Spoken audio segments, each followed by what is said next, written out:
Welcome to the South Burlington School Board meeting.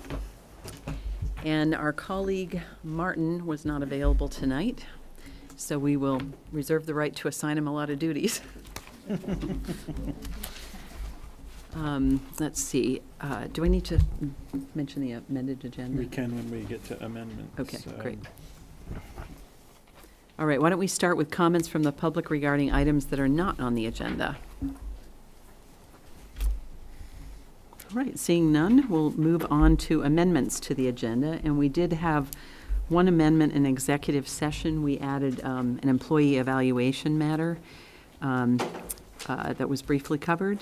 And that was the only amendment on the executive. Anything on the regular? And on the regular agenda, I want to ask to amend the consent agenda to include David LaPointe's retirement. Longtime middle school teacher. And I would also like to amend the consent agenda under new hire report, specifically the salary, which is in your packet, and I can point you to that. The salary needs to be at 0.8 of that, so it's going to be different. The amount is different than what's in your report. Okay. And I'll allude to that. All right, any other amendments to the agenda? All right, seeing none, we'll move on to announcements. I don't have any announcements for you, other than that we've come to the end of a school year and we've had some successful culminating activities at our 3 elementary schools, our middle school celebration, and our high school graduation, of which those of you that were there, I think, enjoyed the event. We have a lot going on with facilities. You'll notice the construction has happened on the window replacements and boiler upgrades at the high school. Actually was happening first part of the week, trying to keep out of the way of teachers the best that we could in getting things set up to move, but we're well underway there. And the summer school planning and transportation stuff is also underway. So that's all I have. Good. Any other announcements? All right. Seeing none, we'll move on to agenda item 6, city and school collaboration. So we have a meeting, Elizabeth and I do, with Kevin and Helen, and we have it this Friday on the 23rd from 11:30. Usually lasts an hour, sometimes a little bit more. I have nothing to update since the last time I shared. All right, we'll move on to the superintendent's report. So this, obviously, we have some guests in the audience, the administrative group. Obviously, Stuart, Karsten, Holly, Mark, Pat, and Lissa are here. One of the things that we previously talked about with the calendar was also the professional development. And one of the things that I shared with you is that perhaps it would be nice for you to know what we've been able to accomplish in either our late starts or early dismissals, and what we need to be thinking about in the future as we move forward to continue that work as we work to implement some of the required pieces, and to do that in the least disruptive way to our students. And so I'd like to ask that they have a presentation here that they wanted to walk us through, obviously leaving time for the board to ask questions. Ideally, I would like to be able to move out of this at some point and adopt a calendar. We've adopted the calendar, but adopt a calendar that would also include professional development that would be consistent with the work that we need to do. So with that said, I'll turn it over to the administrators, and thanks for being here.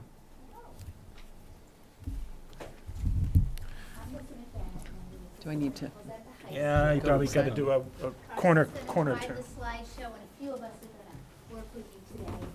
We have the first slide talks about professional learning, and we wanted to make a shift from the term professional development to professional learning, because what we're trying to do is we're trying to do something that's very active. We're trying to help teachers learn how to be teachers in a proficiency-based system. David mentioned that we were going to talk a little bit about the future, where we're going. This presentation begins with the future.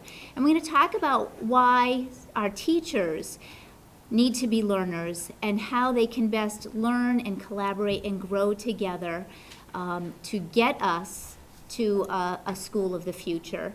And part of our ask is for us to take a look at our current school structure, which we believe hinders our ability to fully help teachers learn. So we're going to start with this video. This is a video that was developed for the state of Vermont, and it talks to you about proficiency-based learning. I'll leave it at that. What's the deal with proficiency-based learning? Hi, my name's Annika, a Vermont high school student.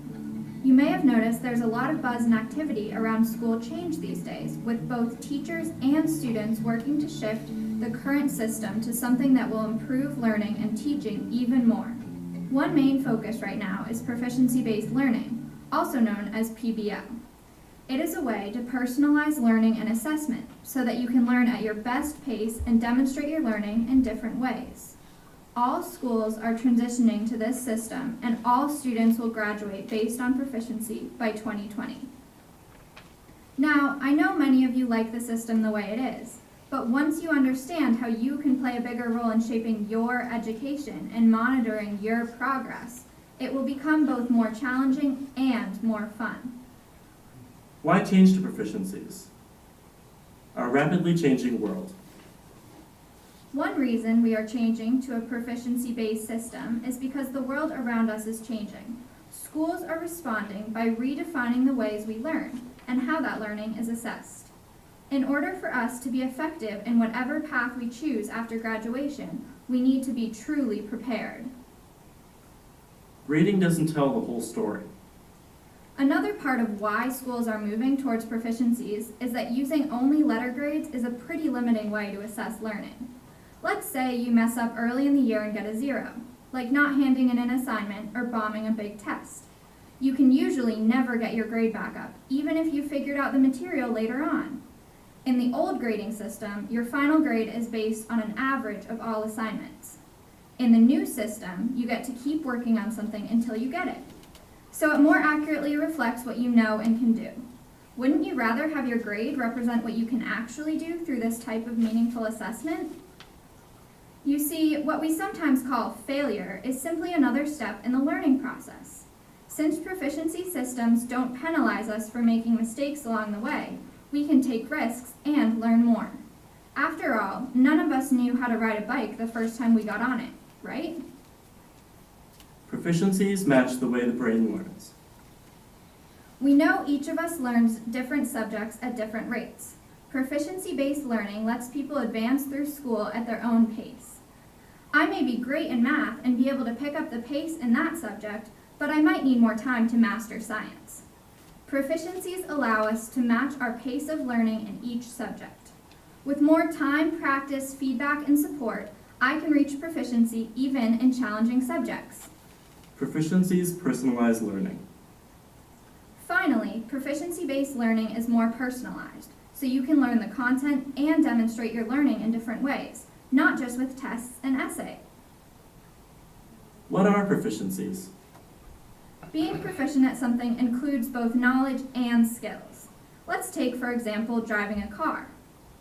Not only does a licensed driver need to intellectually know and understand all the complexities of driving a car and the rules of the road, she also needs to apply that knowledge by actually driving. Proficiency-based learning is the same way.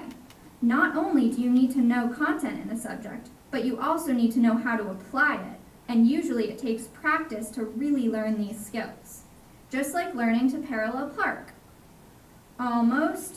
Closer. Got it. Here is an example of a proficiency in global citizenship. It reads, I can propose solutions to local and world issues by using geographic tools to analyze data and examine cultural information. It's cool that it's written that way because it's really specific about what I need to learn, figuring out how to use geographic tools and data to explore an issue in my town or the world that interests me. Maybe something like using GIS neighborhood information to coordinate recycling pickup so there are less trucks on the road. Then I can demonstrate my learning by presenting at a community meeting on how to reduce pollution. What I'm learning is clear, relevant, meaningful, and I have more say in how I get there. Proficiencies let us spend less time memorizing facts and more time doing active and applied learning. In this case, the learning equation looks like this. Knowledge equals identifying a world issue. Skills equals analyzing and using geographic tools to figure out a creative solution. Proficient equals presenting an evidence-based solution. All brains grow. We now know that intelligence is not fixed and that all brains can and do grow.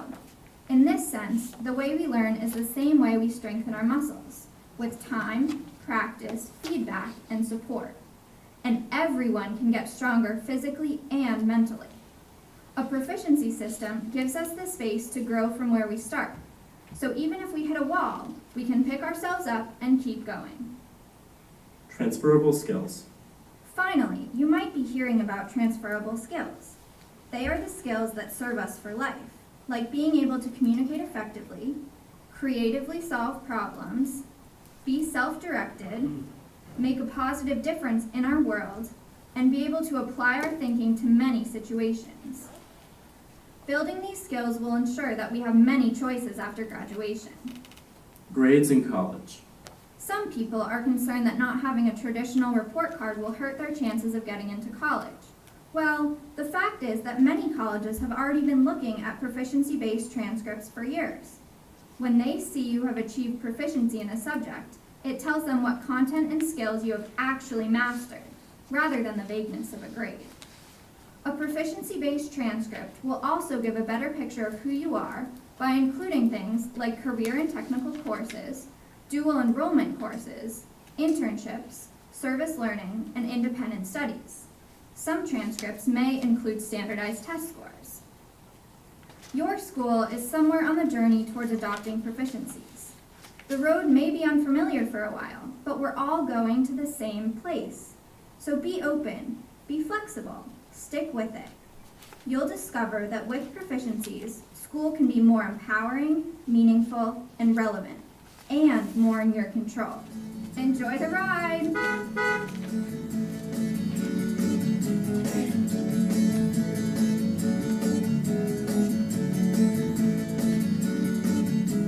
Do you want to just, I think the video, you can just turn it off. There you go. All right. So in a nutshell, this is what we're trying to achieve. And for 4 years actually, high school got involved in learning how to create a proficiency-based high school 4 years ago. And we started with a few administrators going to some professional development. The following year, we had professional development for elementary through high school administrators. And the high school, I say, is 2 years from the completion of this journey. The middle school is just a year behind. The elementary school just started this year by helping teachers understand transferable skills. And this work has been really challenging, and it's taking us a lot of time to make sure we do it and we do it well. And so we've realized that the way that we structure our professional learning is slowing us down a bit. So tonight we want to talk about how we think we can make sure that we launch more opportunity for teachers to learn so we can get here in 3 years. 3 years. The class of 2020 is required to graduate with a proficiency-based transcript, and they're going to be sophomores next year. So this is our ultimate goal. Okay, so why should we change? Holly's going to talk about this next. Thank you. Good evening, everyone. I'm Holly Ruel. I'm the principal of Chamberlain School. So thinking about this proficiency-based learning and what it means for students, which is what they outlined in the video that we just watched, we also need to think about what does it mean for our teachers. Our teachers need time to wrap their minds around what this is going to do in their classrooms. What will this active and applied learning look like from the teaching standpoint? And what the research tells us is that we know that our talented teachers matter the most for student success. Any research that you look at will tell you that the biggest bang for your buck comes from having highly skilled teachers. And we also know that we now have more rigorous standards that we're accountable for. So if you think about our teachers, they need to incorporate individualized instruction for very diverse learners while still having extremely high expectations for our students. And how are they doing this? Well, right now they're doing it in a very antiquated system. When you think about that we have 180 days, we're always looking at that calendar, making sure we have all those days in. We have 6.5 school hour days. And that came into existence when the expectations for our students were much lower. When we think about our students being global citizens, they have a lot more on their plate that they need to come out of South Burlington High School with, and thinking about what does that mean to even our youngest learners, our kindergartners. So we need to think about this. Right now it seems like it's an impossible task within the schedule that we have. When you look at some of the research that's coming out, the #1 high school in San Diego, as reported by U.S. News and World Report, their teachers meet once a week for 105 minutes to figure out how to better integrate the curriculum and making sure that it's aligned with the new Common Core standards. And what that looks like, it's teachers modeling lessons for colleagues, offering feedback to each other, talking about the strategies in a variety of subject areas. This is a quote from a 4th grade teacher. "We know that PLCs are extremely effective. The middle and high school have been able to benefit from their late starts and having PLCs, something that's been a little bit more challenging at the elementary school because we have many fewer release time at the elementary level. It's also a time where teachers can feel safe to say, you know what, I don't really know what this is all about. So it's thinking about that climate and culture for our teachers. We also know that the strongest PLCs, which are measured by teachers' attitude, gives the most, it has the most sizable impact on student performance. But this is only true if teachers invest at least 30 hours in such learning over the course of a year. So thinking about 30 hours, it takes 30 hours of that in-service professional learning time to really equate to student performance. And if you spend less time than that, then you really have no measurable impact on the achievement of classes. This professional learning, we're talking about it, as Lissa said, as professional learning, not as professional development. It is an active engagement that we're asking our teachers to do. They're learning about science by actually doing inquiry-based science that their students are going to be doing. They're learning about math by doing the math. It's not just kind of sitting and the stand and deliver professional development that we've done in the past. So the fundamental shift that we're talking about is really focusing on students, thinking about that systematic inquiry into the effectiveness of practice, having teachers really take risks and saying, you know, I don't know all there is to know about these new next generation science standards, and how can I learn from my colleagues to become the best teachers that I can be? And it's about engaging everyone, administrators.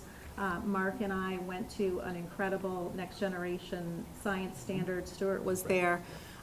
For administrators, so that we know what it looks like for our teachers and our students. And we were actually engaged in scientific inquiry for 2 days. It was pretty exciting.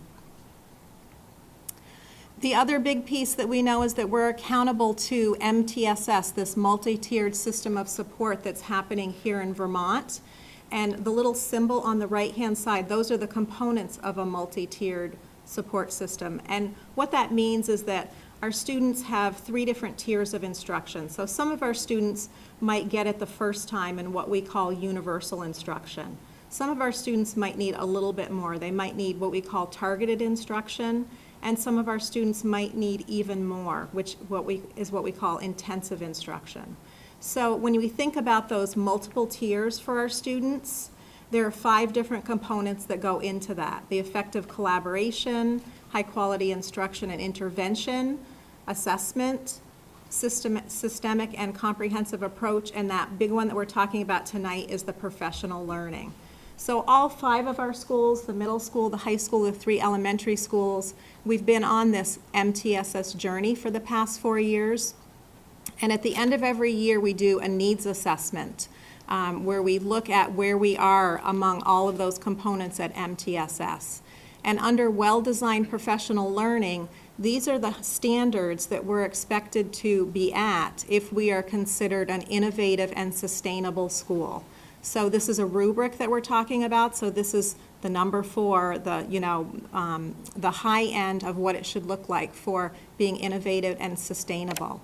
And that means that we as administrators are continuously assessing our plan, our professional learning plan, to make sure that we're providing ongoing support for our teachers, that we're monitoring, evaluating, and providing professional learning to staff, that we have structures that are in place, and a big piece of that structure is making sure that our teachers and staff have the time that they need to get that professional learning. And also that we're continuing to implement that professional learning. Now, I mentioned before that that's a 4 on the rubric. We've all been doing the needs assessment for the past 4 years. I can tell you at Chamberlain that we're about at a 2 for that. We're still struggling with finding the time that it takes to really get the information that our teachers need. Especially tricky when you think about at the high school and middle school when you have teachers who have many students that they're teaching, and then at the elementary school when you have teachers who need to be experts in science, math, social study, and literacy. Okay, so I apologize, I'm going to be speaking from behind you since I'm also doing this here. Essentially, I'm going to be talking about what we're currently doing at the secondary level here at the middle school and the high school. So you're probably aware that we have, generally speaking, 2 TLC sessions each month. They're an hour and a half long. Generally speaking, that's sufficient to learn the new material. A lot of new material is learned. Obviously, proficiency-based learning was new to our teachers at the middle school. We did personal learning plans and student-led conferences, and yes, I think it was sufficient amount of time. The problem we had was the professional collaboration. So teachers essentially sat down, they started to work together. They worked, with the assistants from the paraeducators, those kind of things, and unfortunately, it appeared somewhat fragmented at times because they got going, they were able to collaborate, and then all of a sudden there was a sudden stop because the kids came, essentially. So that was unfortunate. I can speak again for the middle school. We have team concept, but we also have a lot of teachers that are off team that really didn't have the opportunity to get together with their colleagues. So that created a little bit of a problem for us. The high school, they do have the collaborative assessment cycle at the high school. Students will graduate in 2020 with the proficiency, so there's not a lot of time, and a lot of work to be done with very little time left. The same thing is really true for us here at the middle school. One thing, we have established a partnership with the Tarrant Foundation. We're very fortunate, actually, because we get a lot of support that is basically through UVM. Dr. Penny Bishop, she leads the program. Essentially, we're getting a lot of assistance for really no additional funding. We are fortunate with that. However, one of the things they're asking for is adequate professional learning time, time to collaborate. They do ask for 2.5 to 3 hours each month at a minimum, a block of time where teachers can collaborate along with the person from Tarrant that will assist us. The same thing is true for the high school. They will have the NIAS visitation and NIAS accreditation coming up this year. Is that correct, Lisa? So a lot of work to be done to prepare for that. And we have the elementary, I think, Mark. I'm Mark Shafilio, principal at Orchard School. And so what we currently do, here's a couple of things. The big pieces that we're tackling now. We have started our proficiency based work, and it's really focused mostly on the transferable skills, which you saw in our earlier slide about communication, self-direction, things like that.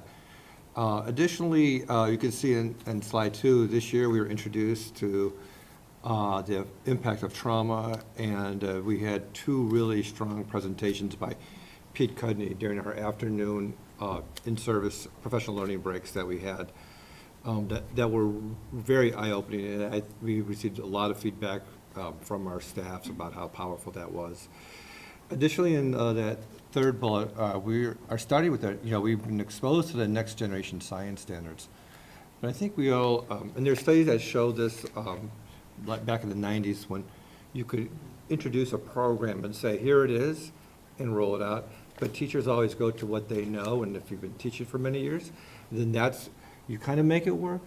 And we found that, as Holly talked about it at that workshop we attended for 2 days, it's a pretty big jump from what we were doing to what we need to be doing, especially the engineering component of the next gen science standards.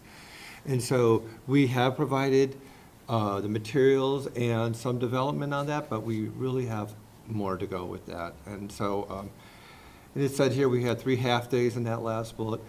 And that was a time when we get all 3 schools together. And the challenge for that is that we need to have the students go home, and then we need to get all the teachers to come together at one location. So that drive time takes a little bit of time also, and it makes it a big crowd and a little bit less time. So the efficiency is a little bit challenged there. So the other thing I wanted to mention also about this is that we have in-service at the beginning of the year, and we have it at the end of the year. The beginning of the year is essential. We need to talk about changes that are coming, all the things that teachers need and staff need to know. But when we introduce new pieces at that time, they don't always last through the year, because right now I'm focused on my classroom and getting things started tomorrow. So it's an inefficient model in some ways, because we need to extend that throughout the year, so that learning is active learning throughout, and not something, I got this binder, I'll get to it, but right now it's going to be on this shelf way up here. So that's the system that we have right now, and some of the things that we want to tackle, in addition to having teachers collaborate, in addition to the Common Core Standards in Literacy and Math that we always need to fine-tune. Thanks. Okay, so we're going to start with goals. We just want to talk to you about what we want to accomplish next year, what we need to accomplish.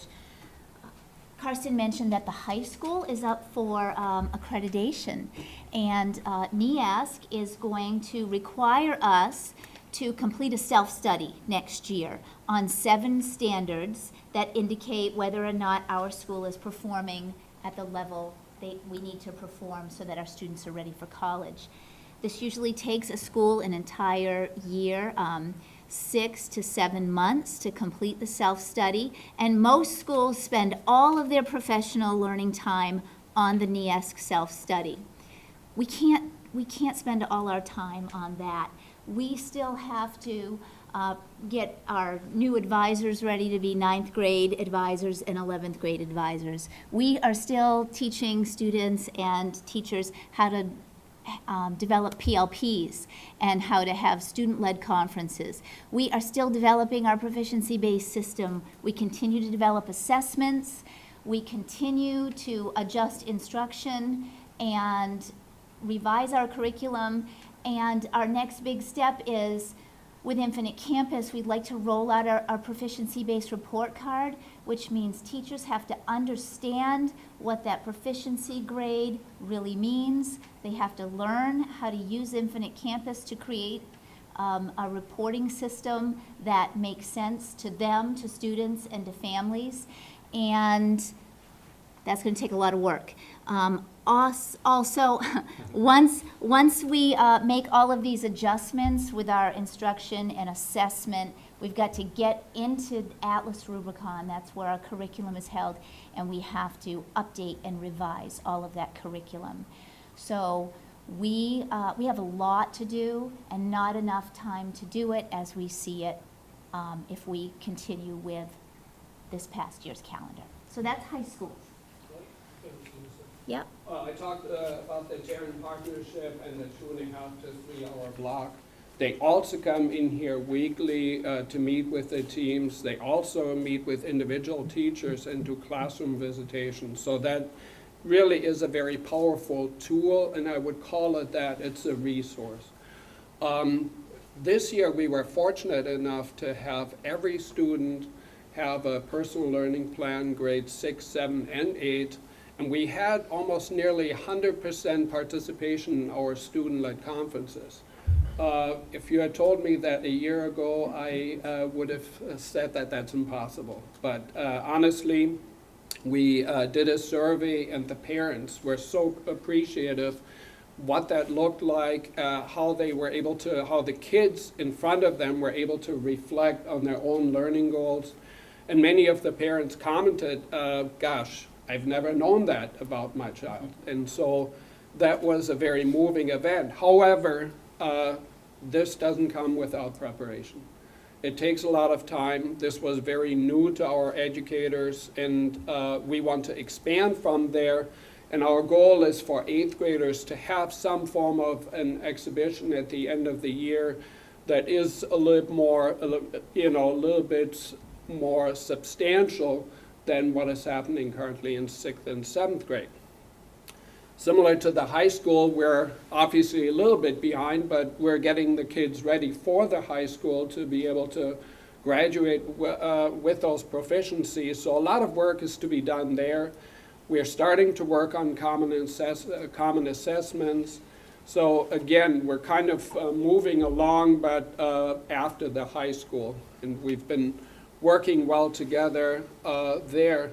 And then the other piece is, of course, Infinite Campus is coming up, and the teachers need to know how to enter grades, how to, basically operate this new software system, which can also be quite cumbersome. Okay. The nice thing about this slide is that it shows you how we really are working as a K-12 system, and there's lots of commonalities for our students as young as kindergarten all the way up through 12th grade. One of the differences at the elementary school, we were just invited to apply for an MTSS-specific learning disability pilot that's happening in Vermont. This is year 2 of this pilot. They are inviting 10 schools in Vermont to apply to be a part of this pilot. Chamberlain and Orchard were asked to apply, so we have done that. We're not 100% sure. We haven't heard back yet, but I think we have a pretty good chance of being accepted into this pilot program. And what that means is that we will be working with a consultant from the American Institute of Research as well as consultants from the AOE to work with teams of teachers and special educators to identify students with specific learning disabilities. And what that is a student might have a learning disability in math or a learning disability in reading, so it's specific to a content area. And the way that the model is now in Vermont is that it's a discrepancy model. So as soon as you're so far behind in math, then you can qualify for services in special education, which is not the way that we want to operate. We want to help and support students before they have that gap. So through this pilot, we would be able to say, you know what, here's all the interventions that we've tried. Here's the progress monitoring that we've done. We're just not seeing the rate of improvement for this student that we would like to, and we know that we need to have our special educators working with the student sooner than waiting for that discrepancy model. So we're excited to be a part of that, and there's 2 days of training in August where that will happen, and then we would also have monthly office hour calls. There's data days that would happen midway through the year in January, and then also some professional learning happening at the end of the year. We're also hoping that that's going to shape some of our systems at Chamberlain and Orchard, that it's not just going to be for our students who might need special education services, but that it can help us with our progress monitoring for all of our students. The other piece that Mark spoke to was the school climate work that we've started, especially with the trauma-informed practice. We would love to have Pete Cudney come back in and be working with smaller groups of students, or teachers, smaller groups of teachers to support students. We also have PBIS, the Positive Behavior Intervention Support System, is now happening in all 3 of our schools. So Orchard has been doing it the longest. Central just started last year. We're a few years into it in Chamberlain, but always needing that extra support. I can say that at Chamberlain we definitely had an implementation dip this year and we need to work on that school climate piece. And exploring other areas such as restorative justice. And all of these take time. Time to learn about, time to implement, time to come back, be reflective. We also have the proficiency-based systems that we're working on. We have just barely touched the tip of the iceberg at the elementary schools. We've had some in-services on transferable skills, and then we kind of handed teachers the rubrics and said, here, put this into your units, but we have really not done any follow-up with that since the fall of this year. And again, more work around the PBGRs and thinking about common assessments. So we are definitely on a slower track than the high school and the middle school, but anything we can do to help prepare students for when they go on to the middle school and the high school will be helpful. Infinite Campus, we're in the same boat, that we're all learning a new system, the grading, the reporting. So that's going to take up a big chunk of in-service time this year. And then at the elementary school, we have all of the standards-based curriculum work that we need to do, the next-gen science standards, and also continuing with Common Core and math. And the new social studies standards will be coming out soon. So a lot of work around the content areas is needed. So here's the ask, and we're looking at what we are requesting from the board tonight, and that is we were looking at 9 early release days, and you can see here that we are thinking of having a dismissal time once per month at 12:30. And then we were thinking of doing it in-house. So I think, Stuart, was this your brainchild, I think, that we all really like, and that is that we would do this 3-month rotation. So let's say September, October, and November, Orchard School would stay at Orchard. Students would work through 12:30 and have lunch. And then Orchard might do trauma-based, become more trauma-informed. And we would do that for 3 months, September, October, and November. And then that trauma unit, that learning unit, would move to one of the other schools. And then Orchard would take on maybe next-gen science or another curricular area in the Common Core that we need to continually fine-tune. So the request here, the ask, is that we have a release time once a month. I think you have the calendar there, the proposal. I believe it's one Friday a month that we have that. In addition, we have those 2 full days, which we would have all teachers from the whole district come together. So as you can see in that third bullet, that we're increasing by 9 hours the total amount of new time. And we're hoping that this is much more relevant for teachers. Teachers will have more time to collaborate, discuss, and work together, and have more that precious learning time for themselves. So the middle school and the high school look very similar since we use the same transportation. Obviously, you have to align that. Essentially, we're asking for the same number of TLC sessions virtually that we had this year, which is 2 per month.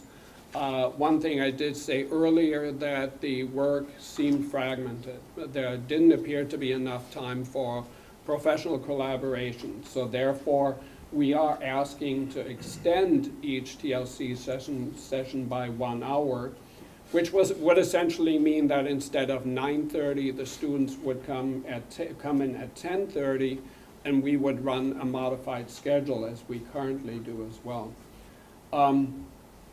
As Mark already said, October 19th and March 16th will still continue to be there. They're partially designated, though, also for some of the work that we're currently doing, and Susie Merrick, I see you there, that we're currently doing here at the district level, too. And so what that would mean is that total amount of time that we're proposing is 32.5 hours, which with the hour increase of each TLC session would essentially come to 13 additional hours each school year. And for the high school, I just want to refer back to some of the data that Holly provided earlier about that magic. The 30 hours is the most effective for teachers having professional learning to achieve student results. And so we've been below the 30 hours. All of us have been. The high school and middle school ask gets us just a little bit above. The elementary school is still below. But what I wanted to ask for was, I got excited because I heard my colleagues at Burlington High School are going to have every Friday release time for their teachers to collaborate. And so my proposal was going to be, let's do this once a week. But when I worked with my administrators, I realized that the middle school had this wonderful opportunity to work with Tarrant on their partnership. And one of the requirements is that 3-hour block of time. So Karsten asked, could we extend the two times a month and have a wider period of time to work together? And I said, okay, yes, that could work for us. And so we would follow the middle school schedule, and we would, everything is the same there as the middle school, except because we have adjusted the high school schedule, our frozen schedule will now have Friday as the flip day. Karsten, do you want to put, could you click on that link? I just want to show you what a frozen schedule oh, where'd it go? Oh. The idea of the frozen schedule is that each weekday is always a certain color. Oh, that's not going to work. Okay. So the schedule's frozen because Monday is always blue. Tuesday is always going to be a gray day. Wednesday used to flip. One Wednesday it would be blue and the next gray. We've changed Wednesday to be a blue day, Thursday to be a gray day, and Friday is the day that flips. And what we found was students who want to have jobs, be involved in internships, and take university courses needed the Monday, Wednesday, Tuesday, Thursday schedule in order to be able to more effectively access the college courses. So we changed our flip day to Friday. The reason I mention this is because TLCs were always on Wednesday because we could alternate between the blue and gray days. Now we would have to hold the TLCs on Fridays because they really should be in alignment with our flip day so that an equal amount of time is shortened in our blue and gray day classes, and teachers and students' schedules are more consistent. So that would be our only change for the middle and high school. The middle school has agreed, if we can make this work, to use Friday as our TLC day. We know that we've given you a lot of information this evening. We really wanted to get in front of you in January and then February. And then we got sidetracked with a few other items. And so we tried to give you as much information as possible so that you could ask us questions and then hopefully make a decision about our calendar. Because right now, we really can't plan for next year until we know what kind of opportunity the calendar will give us to plan for our professional learning. Okay? So we did say that we would allow time for you to ask us questions. And anybody pop up if you have the answer. So many questions. Absolutely. So this fall, I'm going to have a kid in the elementary school and one at the middle school. These days are going to be tough for me. I've got to take something off in the morning, and I've got to take something off at 12:30. So for me, it's basically going to be a whole day off, not a half day off. And that's going to be tough for a lot of parents. It will be tough. I think we know of a lot of other communities that have been able to do this, Burlington being one, because of the elementary school, middle and high school, they're all off for the end of the day on Friday. We felt like if we had it on a consistent day, it would be one day that you would need to think about a month, because the elementary school is only once a month, whereas the middle school is is twice a month, so that it's consistently on a Friday. The way we had in-services before, it was not on a consistent day. It could have been a Tuesday, could have been a Wednesday, so that consistently families can think in their head, okay, once a month Friday, this is the day that I need to figure out for childcare. We also know that our childcare providers have been really flexible. Our Schools Out program for students who are in Schools Out has worked around our in-service days to provide childcare. So we do know that the daycares and places like that are willing to work with the community around changes in schedules. One thing to add to that, at the middle school level, we have actually provided supervision here. We have quite a few students that actually come in early. And so we do adult supervision for students that just want to be in the cafeteria, want to read a book, those kind of things. Because we do understand those are hardships for parents. And at the high school, we're really lucky. We have a community library. Many of our students come early. They go to the library. They're a little more independent and self-sufficient. They get together. They study in groups. We have lots of staff in the building, but the teachers are involved in collaboration and learning. And so far, it hasn't been a problem for high school students to be in the building while we are learning as adults. Other questions? To say, I think it's a good point, and I think that's why we were shooting for once a month rather than, say, once a week. Yeah, we know that's going to be a hardship for families, but that's why we thought if in the calendar we see that this Friday afternoon, once a month, that it would be a little bit easier for our parents.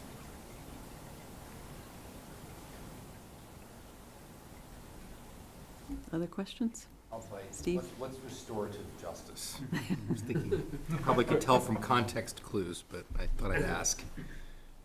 So restorative justice, it's typically right now used a lot. There's a South Burlington Restorative Justice Board for, say, young adults who have committed minor offenses. So instead of some harsh penalties, it's more about how do you make amends for what you've done in a way that is that matches what it is that you've done. And also, how do you have your peers? So if this were a classroom, so say someone in your class was, I don't know, ripping down artwork or something, there would be a process where your peers could kind of let you know how they feel about that. You could talk about, what do you think would be the right way to make amends when you've done something like that, so that it's a restorative process versus a punitive process. Yeah, I know from my perspective, as we've talked about the calendar and professional learning or development over the years, in the last year's calendar conversation, the incremental days or hours that were added were presented as a one-time deal to deal with PBGR, EQS, PLPs, kind of name your acronym. But the commitment at the time was that would go back to the original schedule, and it was particularly based on hardship for families. So one of my observations is kind of not so much what changed. I think I understand what is changing, but it does appear that some of this is potentially in conflict with the goal of optimizing or maximizing student contact time. And I know some of the feedback I've received over the years from parents is the school really delivering on its commitment to provide instructional time? So based on what I saw, the net impact really is about 2 days of school for kids spread out over time.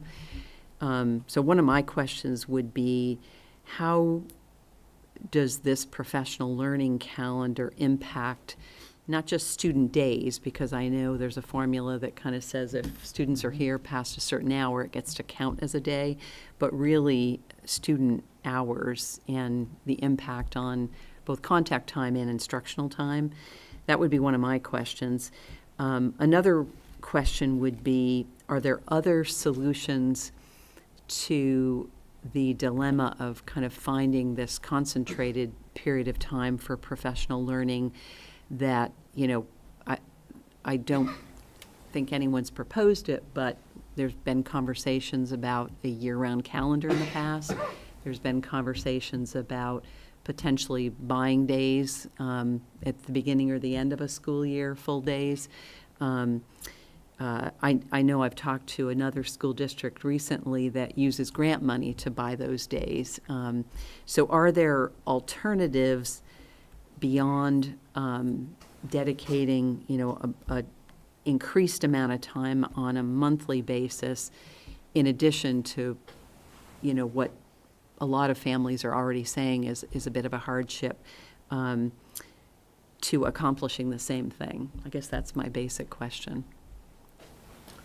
I could start by trying to tackle that answer.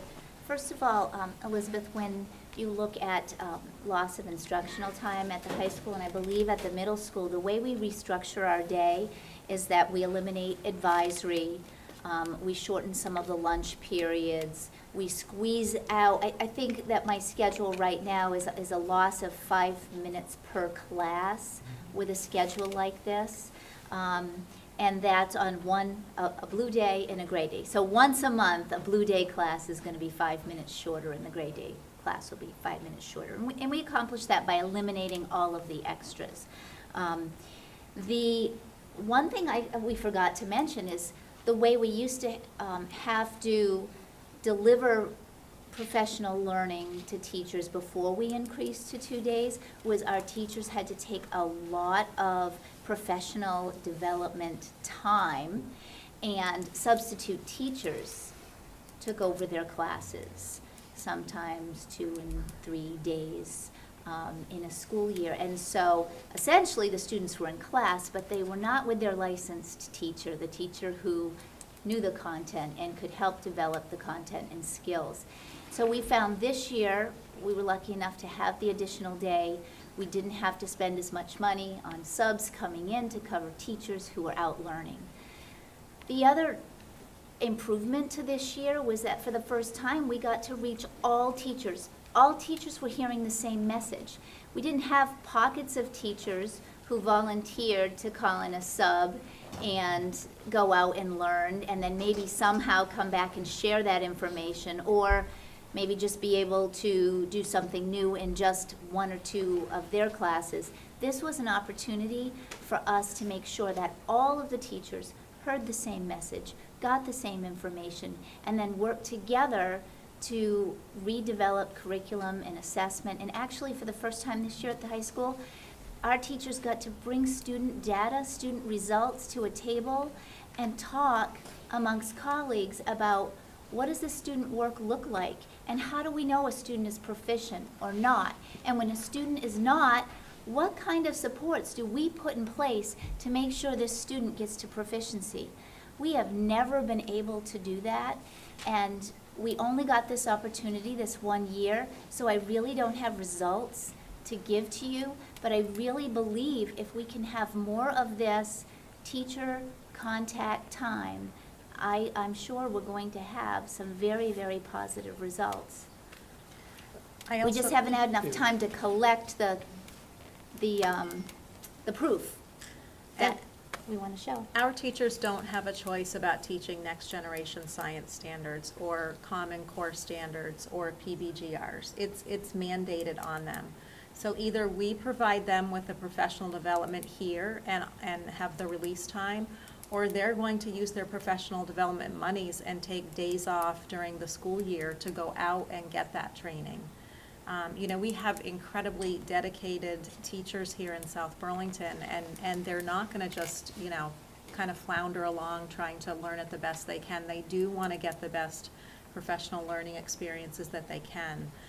So that they will take advantage of the CVED courses that are out there and be out of the classroom and have subs. And as Lissa meant, we have pockets of teachers. I have a group of teachers that, went to the Vermont Science Initiative training, and so I have 5 really well-trained teachers and others who don't have that training. So by being able to offer it in-house and making sure that it's high-quality training, we're able to reach all of our teachers, because they're going to need that professional development, whether we offer it or not. And if they're leaving to go get it, you've lost that teacher contact time because you're having to get subs in the classroom. But just to be clear, Holly, if this personal learning proposal doesn't offset PD. It would just go to another choice by the teacher, correct? Correct. Yeah, we're not taking that money away or anything. No, but my point is, the teacher still might be out Yep. They might be. seeking other training, related training. So if I may, Elizabeth, you know, so we all have different memories of, you know, the last ask. It was said that we needed this time to be reviewed. I don't think we said it's a one-shot only. If we have this time, everything will be perfect. I think the board said we're not willing to give this time forever. We want to be able to review it, and that's why we're here. So the other part of your question, you know, really does have to do with contracted days and how to utilize the time we have.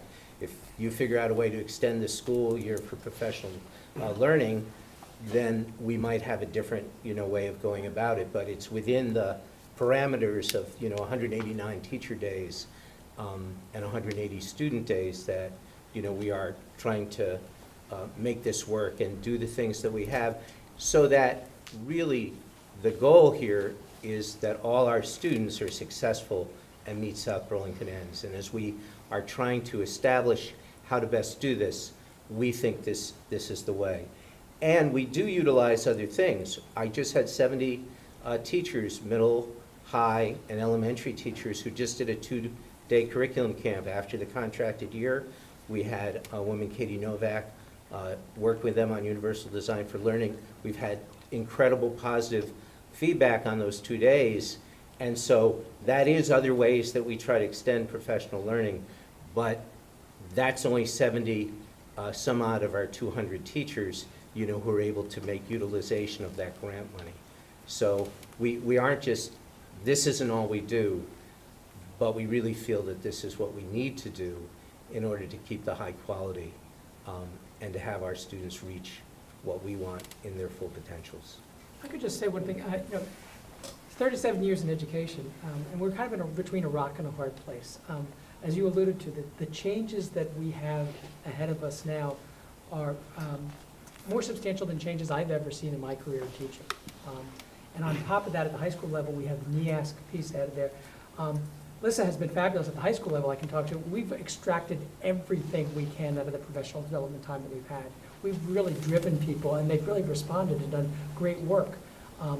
But you know, looking ahead towards next year, at least with us at the high school, having this NEASC, the accreditation process ahead of us, which involves a considerable amount of time that we need folks involved in, we're really concerned that the current model doesn't provide us the time that we need.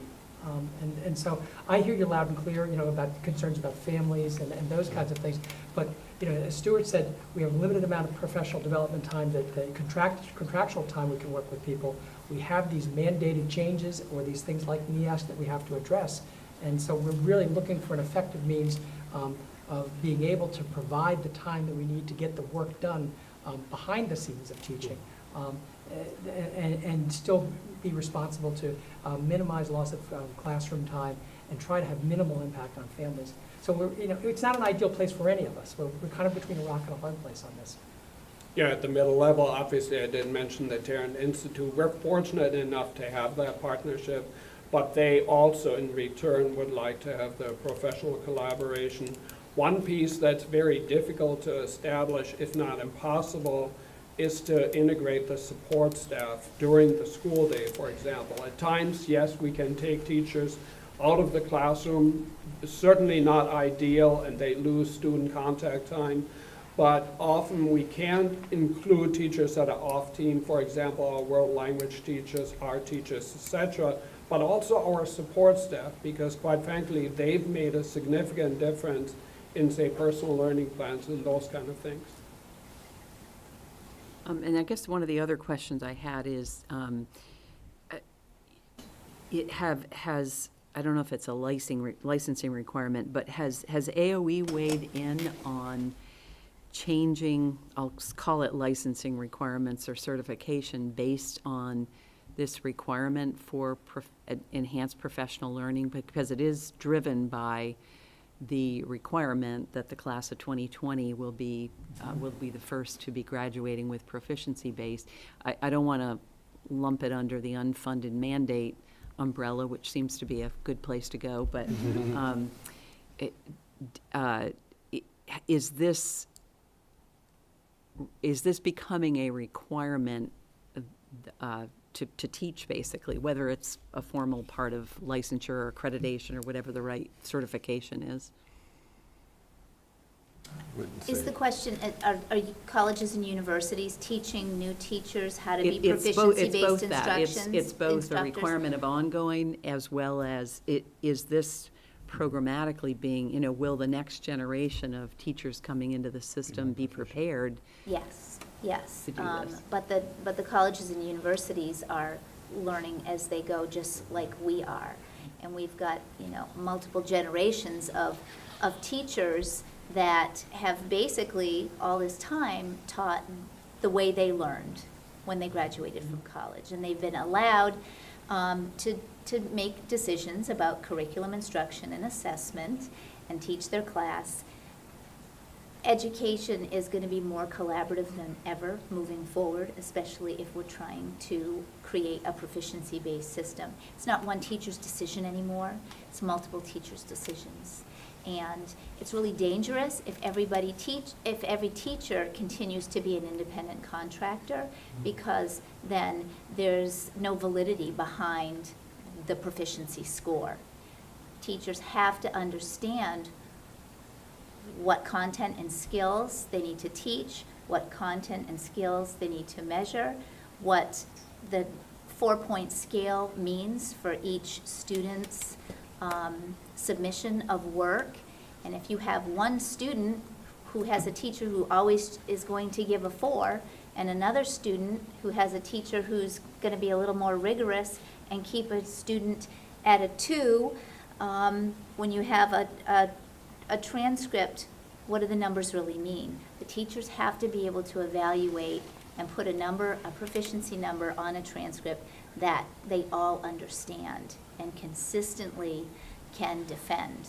And that's why we need our teachers to work together to understand how to do this as a group. I guess that does point to the second part of my question, or embedded in that is really for existing staff, these expectations have been set at the state level. Mhm. So what was the expectation about how people would come up to speed on that? So, Rebecca? yeah, I mean, Elizabeth, I'm not going to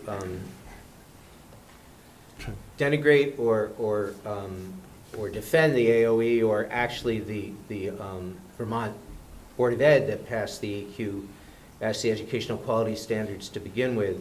All I'll say is that when they passed theirs, they decided that students would graduate in 2020 based on proficiencies, and by 2019, every student, 7th through 12 at least, would have a personal learning plan. Maine has been doing proficiencies a lot longer than the state of Vermont, and their first class will graduate in 2025. So that can just put you in terms of the timeline that we face. If we were facing a 2025 timeline, we would have a different problem ahead of us, and so we would still need the professional learning, but maybe not as rapidly and as tensely. And that's why if you look around the districts, we mentioned Burlington, but it's true of Chittenden South, it's true of many of the districts around us, have, they actually cited our 2 days so they could have 4. Right, they got 4. In many of these cases because of what we had done historically before them. And so we now, we're not asking for the 4 that they got using South Burlington as a model, because we believe we can still do it with 2 with a little extended time. But we do think it's important. And I do want to say on the licensing piece, I do think as time goes on with the educational quality reviews that all districts will be engaged in, which are kind of like a mini NIASC for the whole piece that one of the things they will be looking is at licensing, because if you look at the areas where they're proficient, they don't all align to where teacher licenses now exist.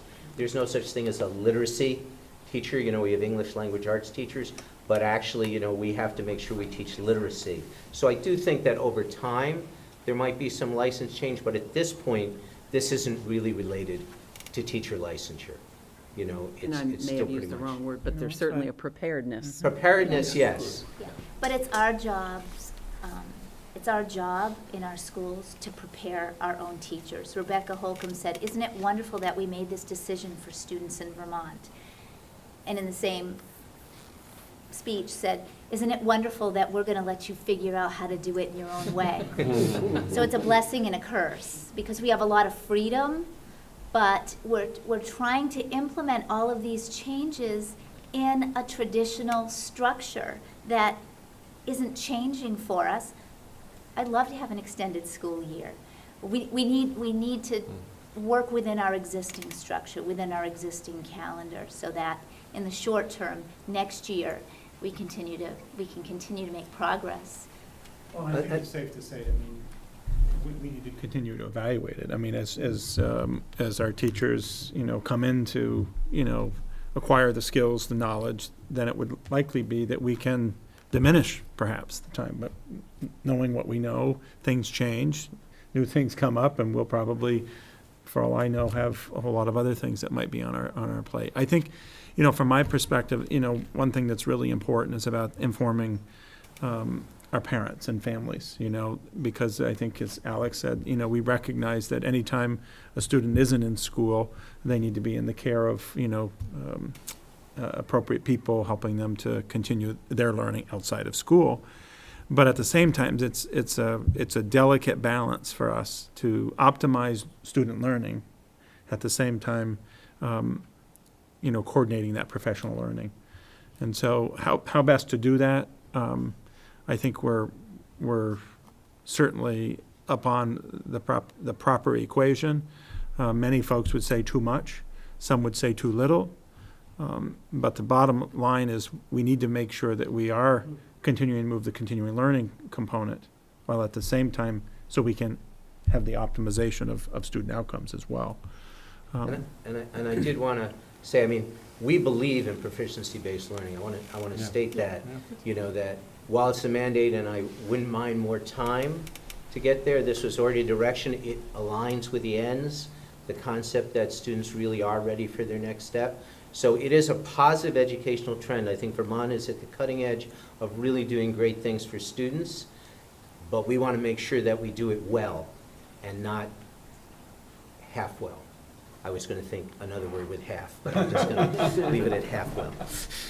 And I do think we really support working families here in South Burlington. You know, I said goodbye to my students Friday at noon, and this morning they were all back again at Schools Out summer program. And I know you had a building full of students. So, you know, we took 2 days off, and our doors are open again for children. And it's a South Burlington program that's right here in our building. Again, we recognize, you know, Schools Out, you know, there's a need for payment there. And so, I mean, I think we're sensitive to that. That said, we're hopeful that we strike a, you know, logical balance really between what we need to be doing, what students need, and kind of that balance for families as well.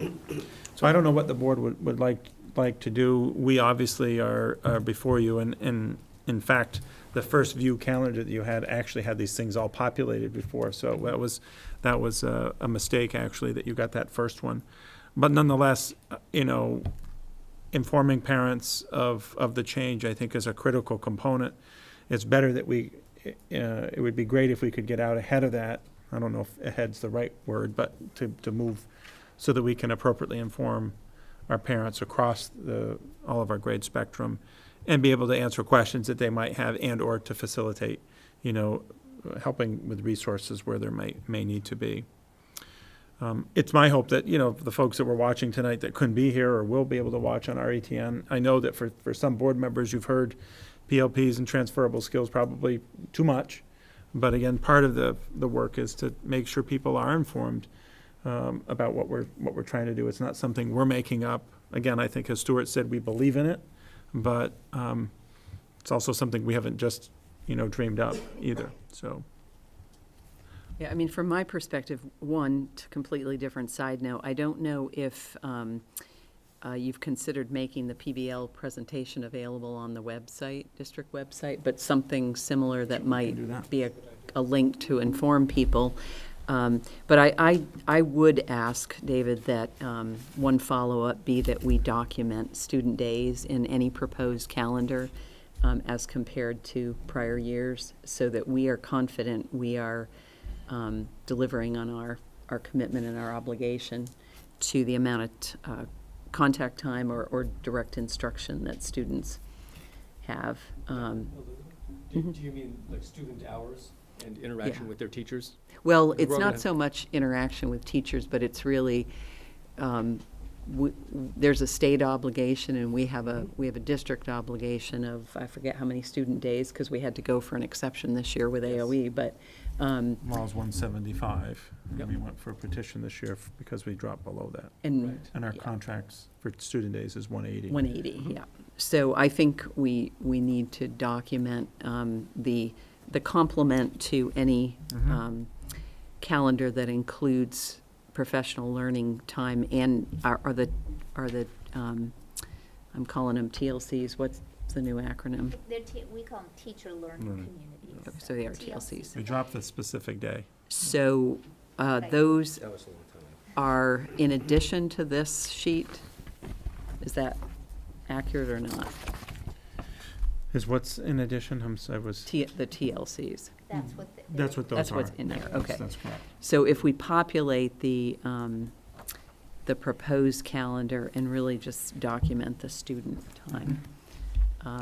And I think that should be part of, or at least have that information available for communication to And we families. push out and have the video that was shared tonight.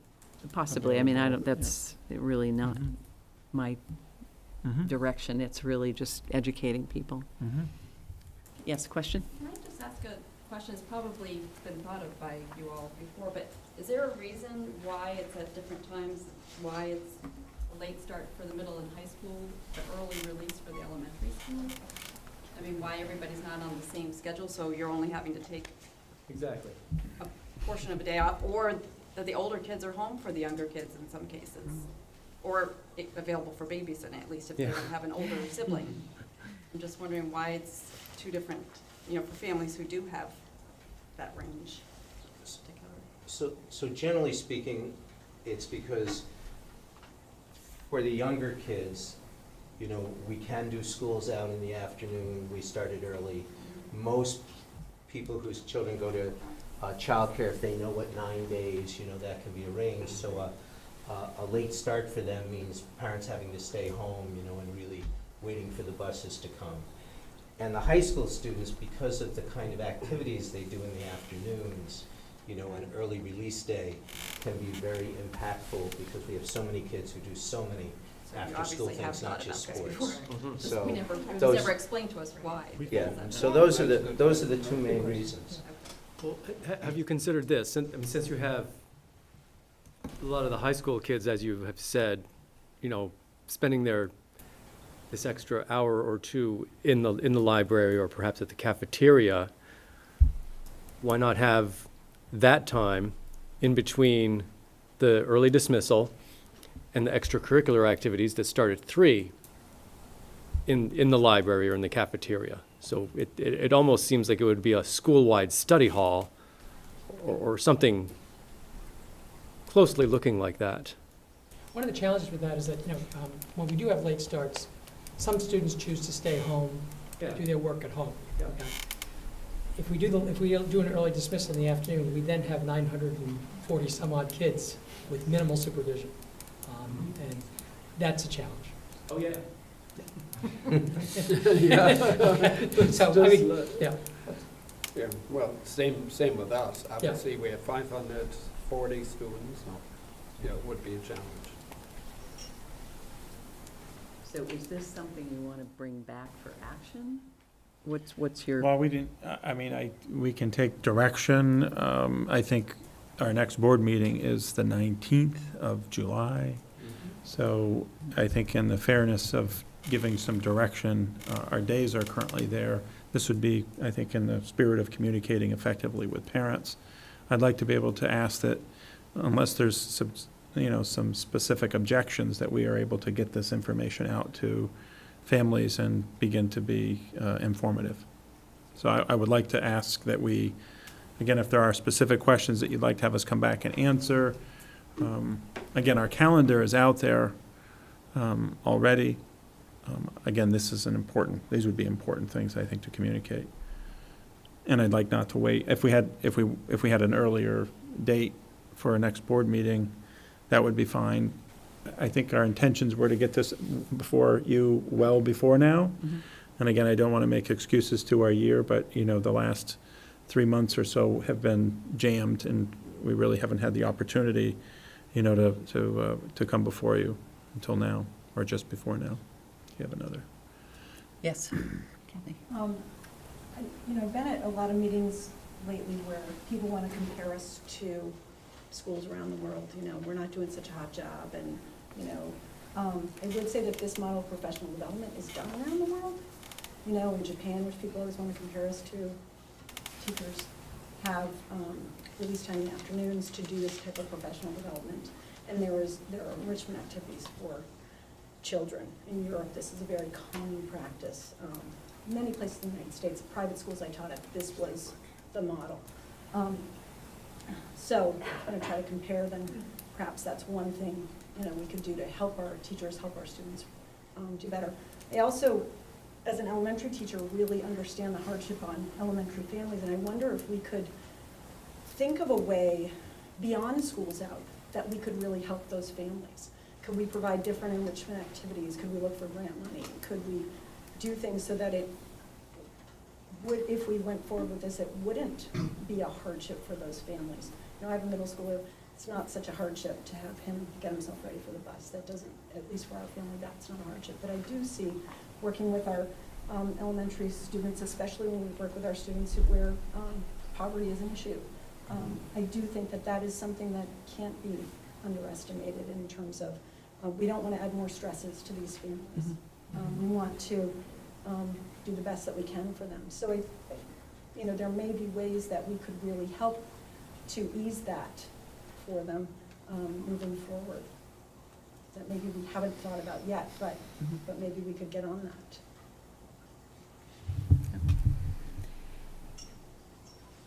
Yeah, good thought. I think from my perspective, and I'll ask the board to weigh in, I do think letting families know sooner versus later is important in anticipation of, one, minimizing the impact on families, but two, maybe getting feedback where there's going to be hardships. So if there's potential for some solutions, we have more runway to look at those options.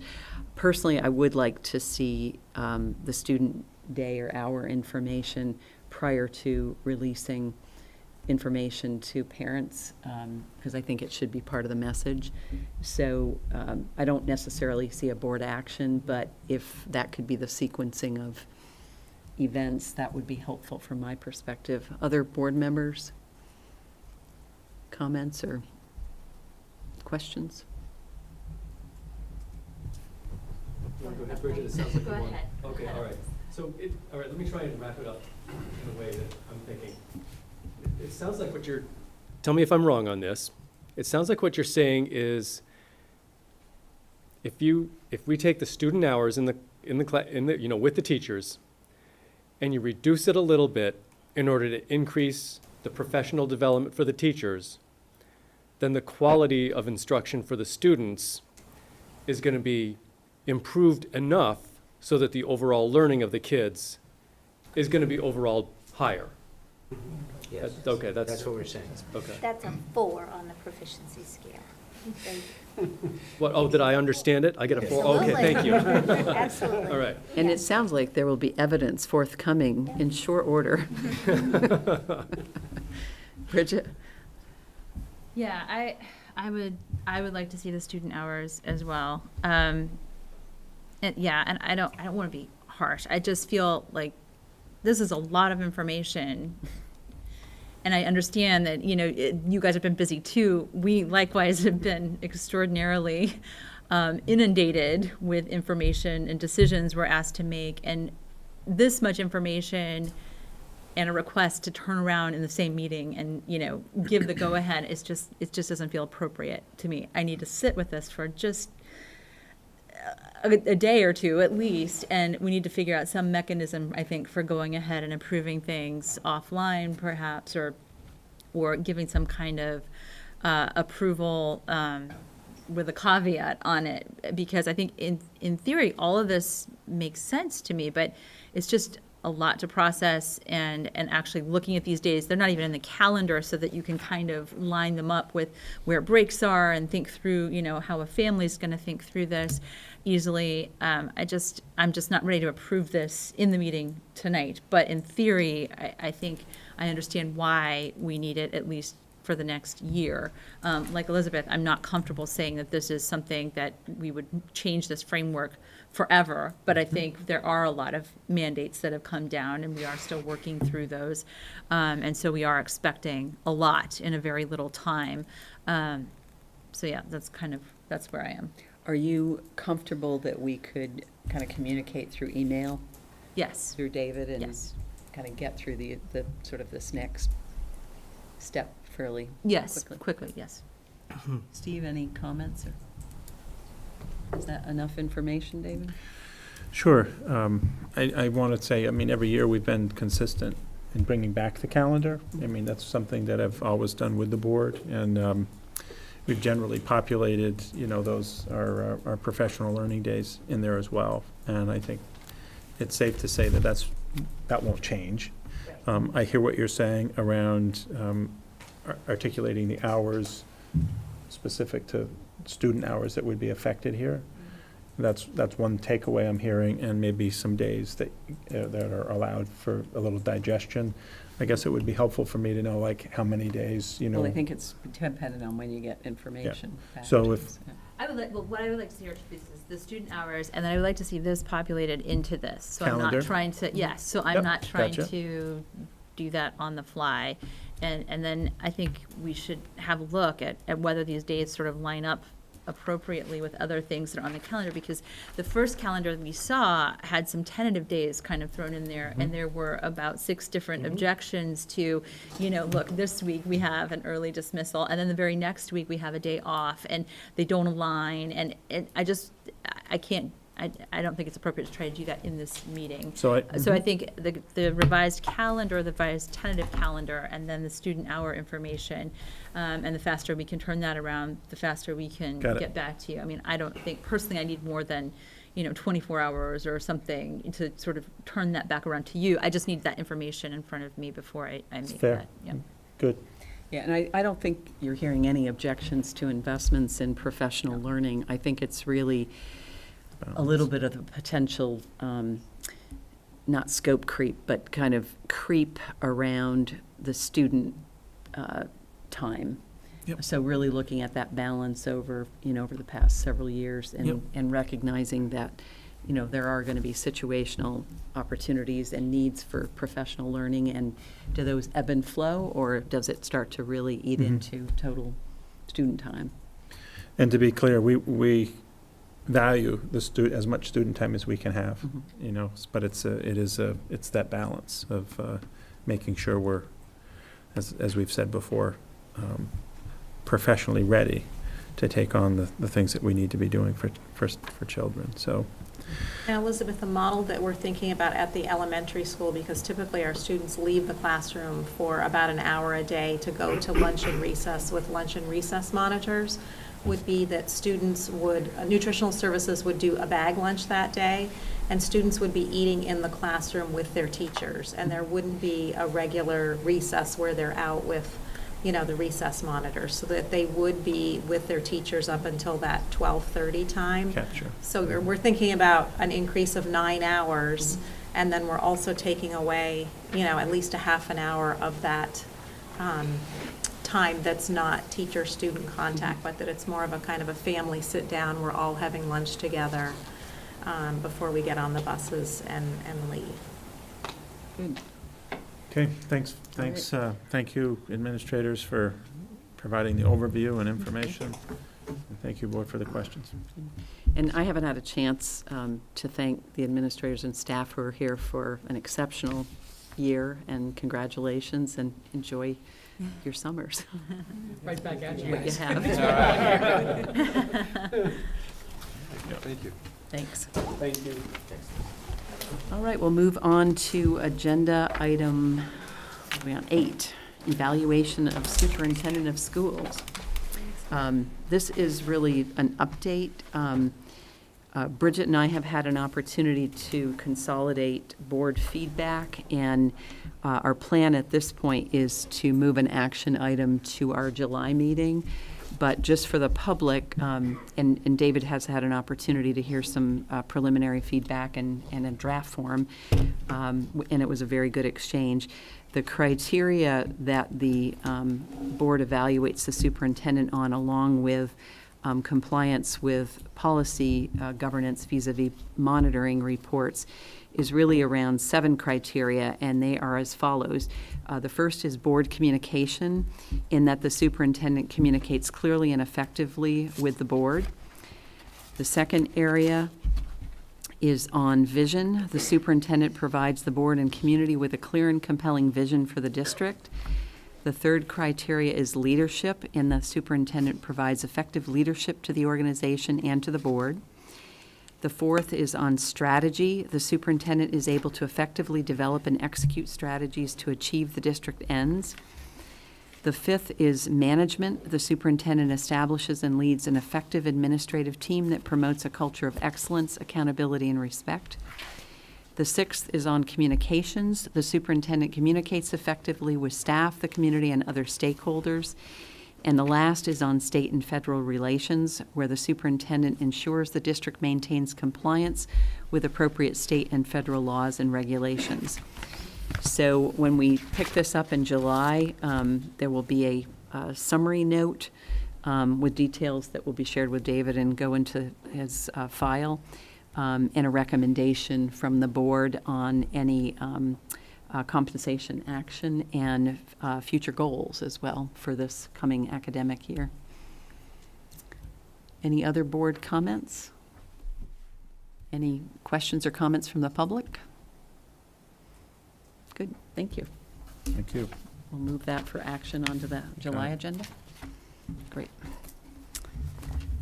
All right, we'll move on to agenda item 9, master planning and visioning discussion. So I want to just open up. I know that we've had a fair amount of conversation around the master planning and visioning work, specifically the outlined goals for me at the time when we kind of put on pause, if you will. I don't really know if it's the right word, but we kind of digested the information that we were a couple of years ago when we concluded the study, our master planning and visioning work, and made some decisions on where to move forward, and the board provided some specific guidance. First of all, I want to say that I think we're now ready. I'd like to recommend at what I would say the ready phase, to have a couple board members participate, and I know that we had kind of preliminary agreement from I think a couple, I'm not sure, but to be part of that. But I'm more formally ready, I think, to have a couple board members be able to work more closely with me and my staff around the populating of the information specific to those 4 goals. I think it might be appropriate just to go through some of the sections or those specific goals. One was to identify specific needs for upgrades to the high school and the middle school, and that was looked upon to be done by the June 30th of 18. And a little bit of just update on that is that we have now recently put out an RFP to look at having an organization come in and do just that. So the mechanical, structure, and electrical analysis of the facilities, both high school and middle school. 2, and I'm going fairly quick because there is more detail in the book, and again, I think that would be a place for a board member or two to help with that. But 2 was to identify and set up a system to monitor and report issues that are or may impact the district's ability to maintain/improve the quality of pre-K public education by September 1st of 17, of any threats to the health and education outcomes to students caused by the location and/or physical space of the Chamberlain Elementary School. And so I have some populated information in there around some threshold analysis, noise definitions, some of the current work that's happened around the sound mitigation work that's happening, and some communication between myself and correspondence between the airport manager and the mayor of Burlington. The second part of that was about monitoring, identified as a component B, was to look at demographics and enrollment projections. And we currently, and I know there were some questions based on the past demographic data that we received. So we are continuing to move forward with the same firm, however, been very specific about some of the marks that were alluded to or the outcomes that were alluded to in the previous. So we currently expect a draft report. Again, we have to feed a fair amount of the information. We have to provide access to kind of what we've had, and then there's a lot of other information that goes along with that. But we expect to get a draft report during the end of June, and that will be available for review and comment. And I think this will be an important part for the board, just to be able to see what are the questions that we might have around. And it could be more specific on some of the data and some of the calculations that are used in poking on that. So that concludes 2.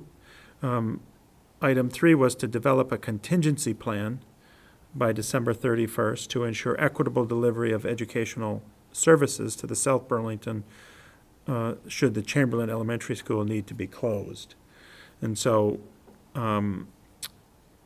there's some critical time here that's moving in regards to that.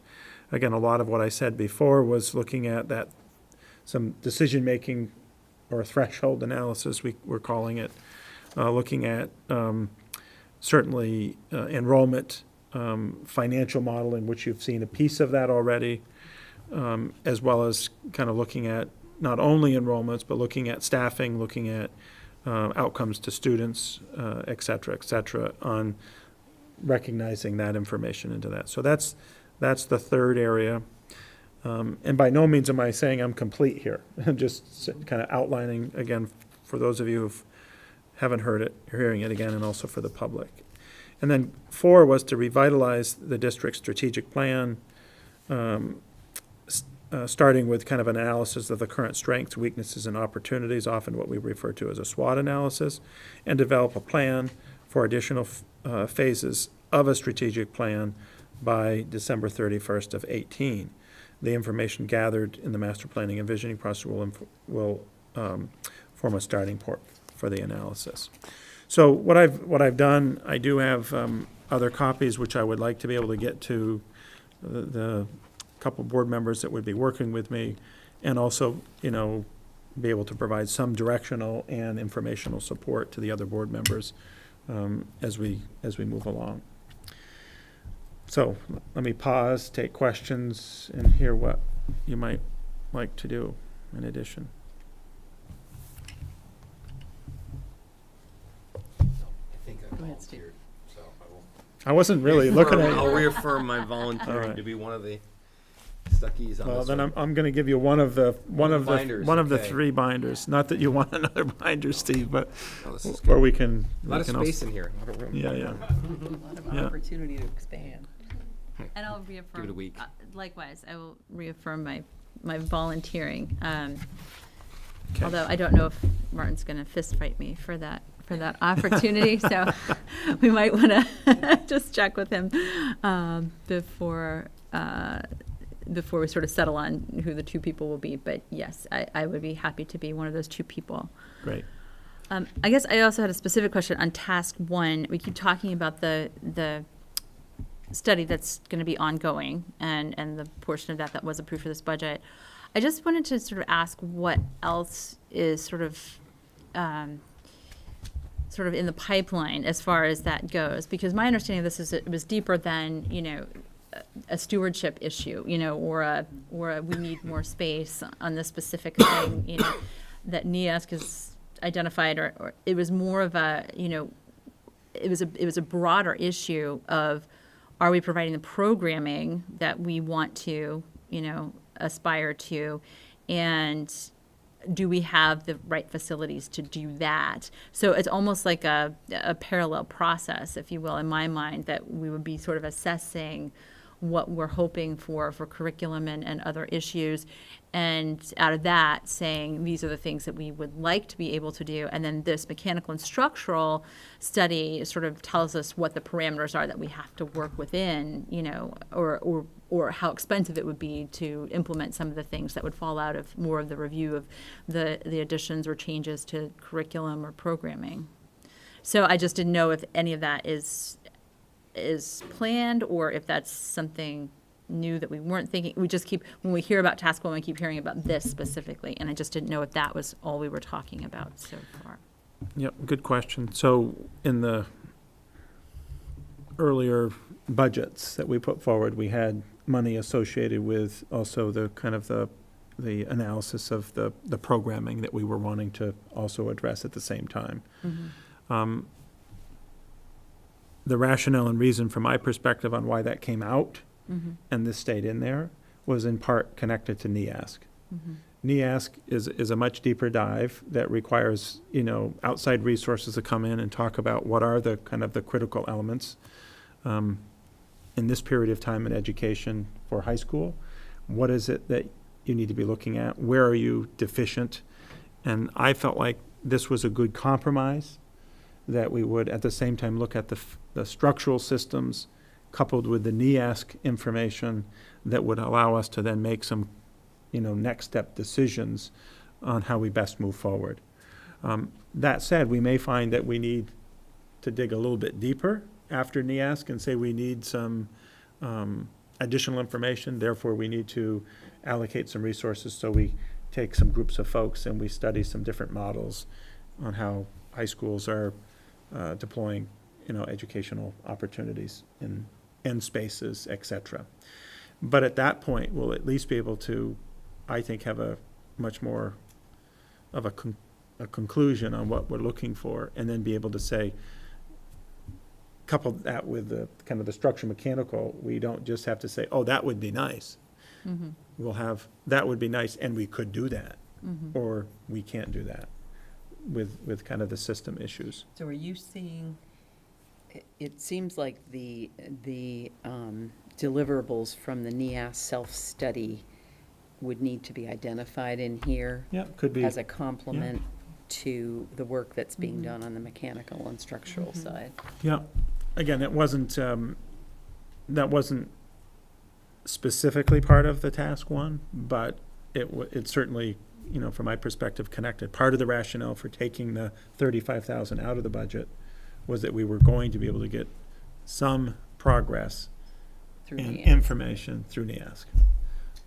But that said, I don't know if it will totally satisfy what we want. Yeah, the other issue with that is that this deadline is a year from now, and Mhm. NEASC is typically a more than 1 year process. Well, right? we're well within, Well, we're yeah, on okay. our way. So we're in the self-study year. Yep. Next year will be the actual, visit. And then with the visit and the interviewing and the assessing and all of that, then we'll get the written report. And I don't know, do you remember when we got the last written report, Stuart? Yeah. No, It does vary. I do know that it was, the self-study was completed, and then the visit, and it's about a 3 to 4 month after whenever the visit is. That When does our accreditation lapse? It's every 10 years. Well, okay, yeah. And we've maybe asked for an I extension. know it's on the website, but Yeah. is it like June 30 of 2018? Yeah, I or don't know if it's that March? specific in the, Yeah, because the way NEASC worked, because nobody ever, if you were gonna lose your accreditation, Mhm. but there's always recommendations of what you kind of need to do. It's almost a rolling 10-year kind of piece. So it's not as cut and dry as on this date you lose accreditation unless they came in and it was a disaster. It's not something that we're particularly concerned about. All right. Well, let me try a very narrow question, because I think I echo some of what Bridget was saying. Is task one, as it's written here, it sounds to me like it's pretty much reduced to math. I mean, the structural firm will come in, they'll evaluate the boilers, the roofs, and basically, and they can, it's down to stewardship, dates and dollar amounts for specific projects. Do you envision this being more than that? Or, because it's a very valuable exercise, but it sort of is what it is. You can just evaluate the components of the physical structures and identify obsolescence and. Don't overstate the mechanical structural piece of this. Clearly, in the RFP, we're asking for educational consultants to talk to the educational worth of whatever is here and what could be here, and what mechanical structural things impede good instruction, and what mechanical structural things could enhance the instruction. It's not the full-blown study that we originally talked about, but it is being done by educational consultants, not just by engineers. Okay. I didn't want to overstate task one, but at the same time, I didn't want to saddle it up with all of the NEASC work and all of the other stuff. Very specific, we're trying to get a really deep dive on kind of a system level. And that would be put together, not with just NEASC, because we have a lot of other information. We have informed educators, and, you've heard about professional learning, and so there's a lot of other things that we'll put with us. Just to clarify, is task one the board's first resolution? Is that the exact wording? It's not the exact wording. Because I would be surprised if we limited it to mechanical. Yeah, it was identify specific needs for upgrades at the high school and the middle school by that date.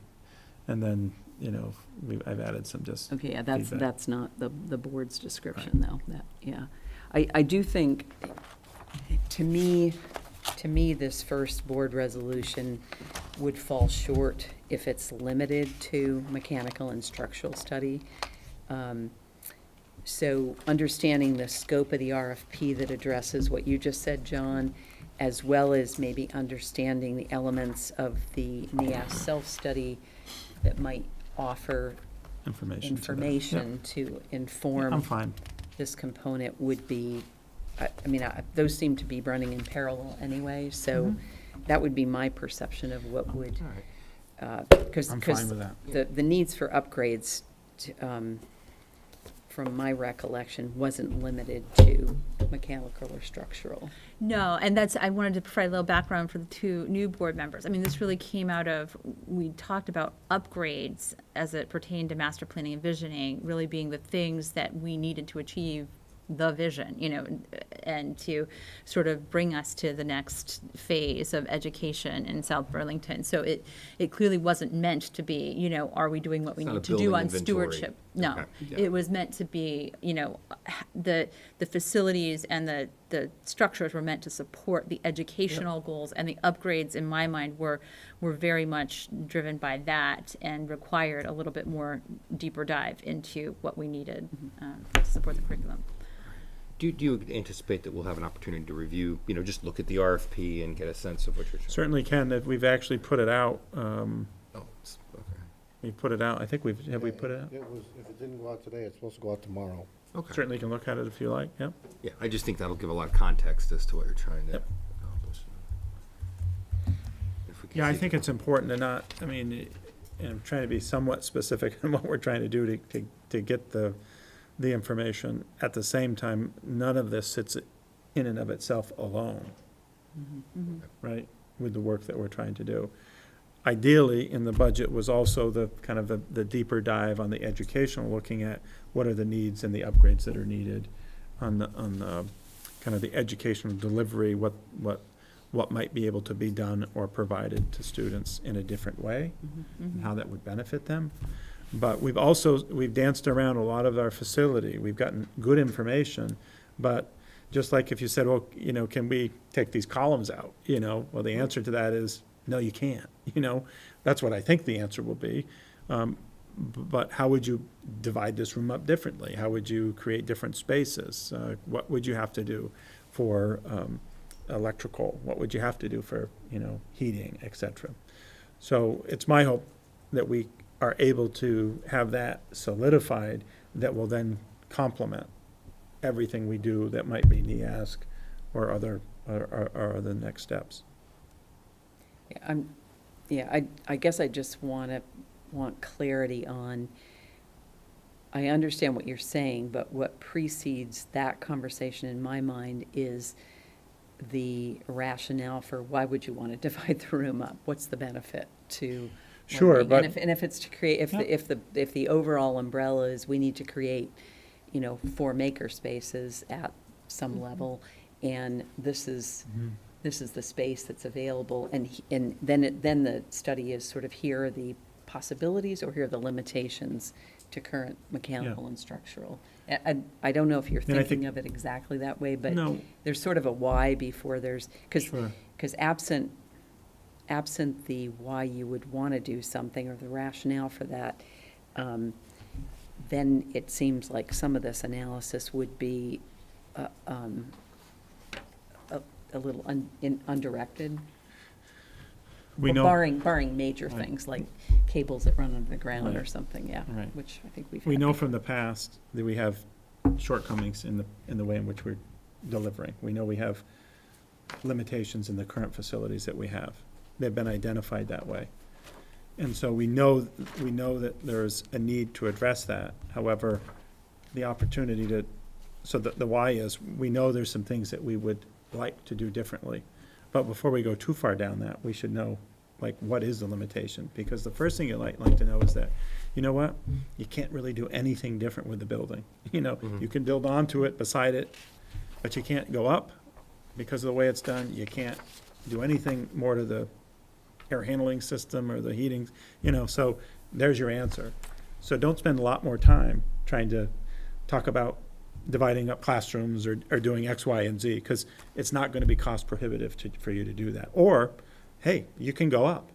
You've got an unbelievable structure, and because the high school had electric heat in it, you got plenty of, opportunity there to do that, versus bringing in, 3 different services that, Dorset Street doesn't have, or whatever the case. That's not true, actually, but. Serenity prayer planning. Yeah. Is that enough on 1? On 2, one quick thing I just want to say, I know the latter part of this focuses specifically on Chamberlain, but we also know, for instance, although I don't think we have any idea if there's any impact, that we know there may be some logistical implications for Rick Marcotte Central relative to Market Street construction and something else the city has going on that's supposed to start this summer, not Heinsberg Road, but there's another street they're working on. I should know it. I know they're doing the culvert on Heinsberg. Yeah, but my point being, at a minimum, it's maybe minimal disruption, but it sounds like there will be some, some activity going on, and if nothing else, just understanding that and communicating it to the public, and then does that activity reduce any potential for any of the recommendations you might make on the Chamberlain options? Sure does. Yeah, I think when the task was written, by the board, it could have, I'm not saying it was a bad specific goal, but it could have been also any other physical space within the district that could also be, needing to be monitored for potential, impact. So it's certainly, that is in there. And again, I think a lot of you know that we do have some challenges at Rick Marcotte with the driveway entrance. We have, challenges there with, as you said, we're going to start to have some construction along Market Street. Market Street's going to start to have, on the eastern side, starting up just before school, we'll have some construction that's going to start to happen. So I think it's right and certainly appropriate to mention that needs to be part of the equation. Anything else on Good. 2? Or other items that David's brought up?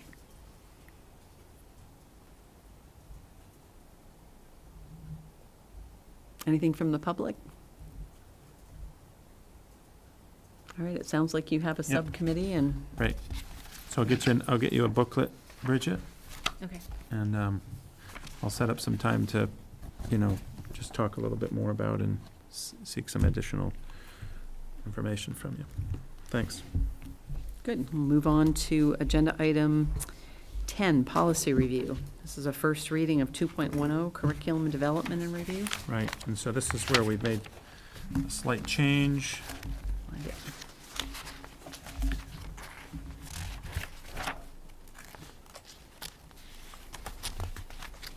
I think this was the district ends versus the board ends. Yes, correct. Want to touch on that, Stuart? It's pretty short and sweet, but. The monitoring report, and I believe it was you, Elizabeth, who said, well, we like to refer to it as the district, not the board ends, but we realized that it was within the policy, that when it was passed, it was board ends, so we couldn't just modify it. So when we brought that back, Martin suggested that we Find it. revise the policy. Whether there was any other revision, though, there wasn't really any to be made. But we do need to go through the policy procedure of at least 3 readings to public if we want to have the word district and not board. Well, we now have it in one place, the district, and then at the very end of the next paragraph, we have it as boards. Yep, so we probably want to make sure that it's part of the discussion to make that say district as well. Yep. Okay, so we'll have a second reading of that, and there might be another change there. Mhm. Right there. Okay. Good catch, Bridget.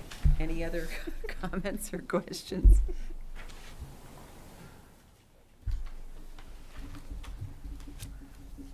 All right. That was an effective first reading. We'll move on to agenda item 11, update on negotiations. Bridget, do you want to talk about support staff?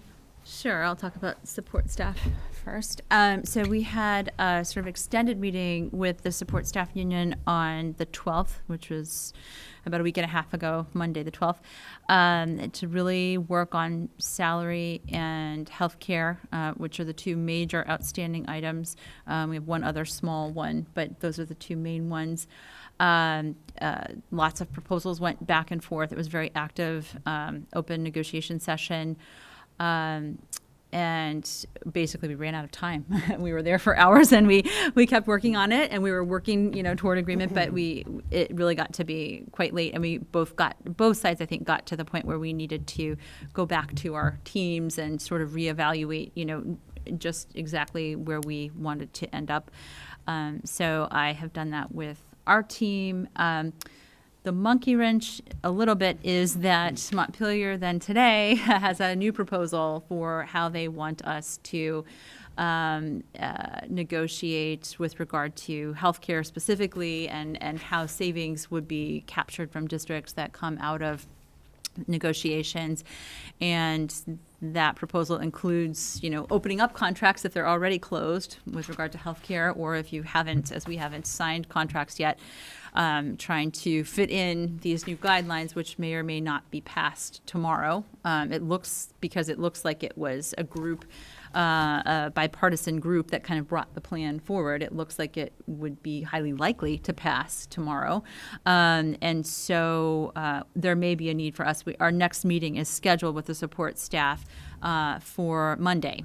And we may need to slow down a little bit so that John and his team have a little bit more time to assess the numbers and how they would need to work out before we can really realistically and effectively sit down again with the support staff. So that is kind of where we are, unless you have anything to add, Elizabeth, if I'm forgetting anything from the discussion we had earlier.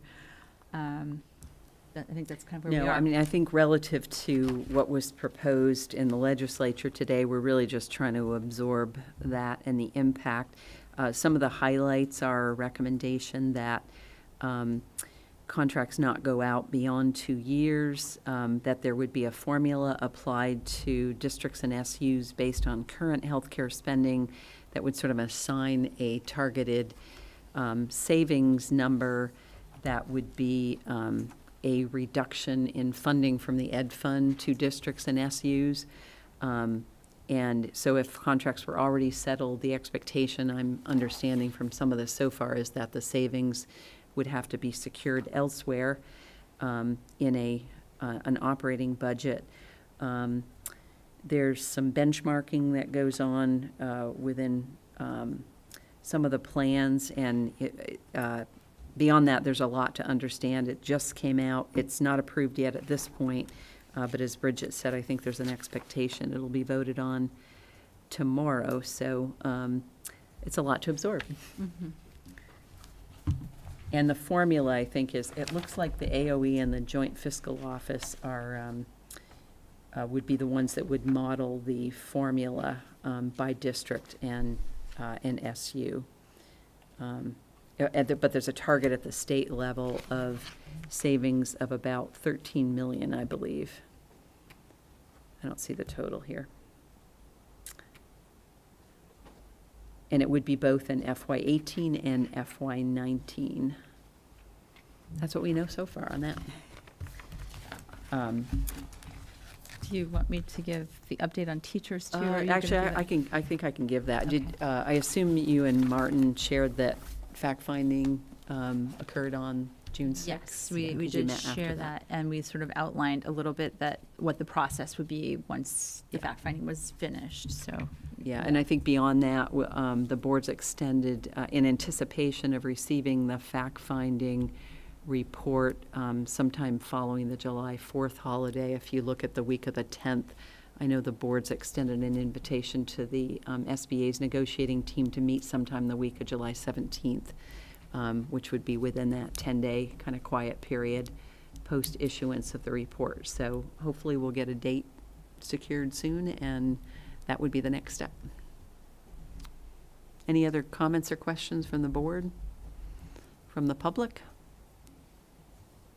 All right, seeing none, we'll move on to reviewing topics for other paper articles.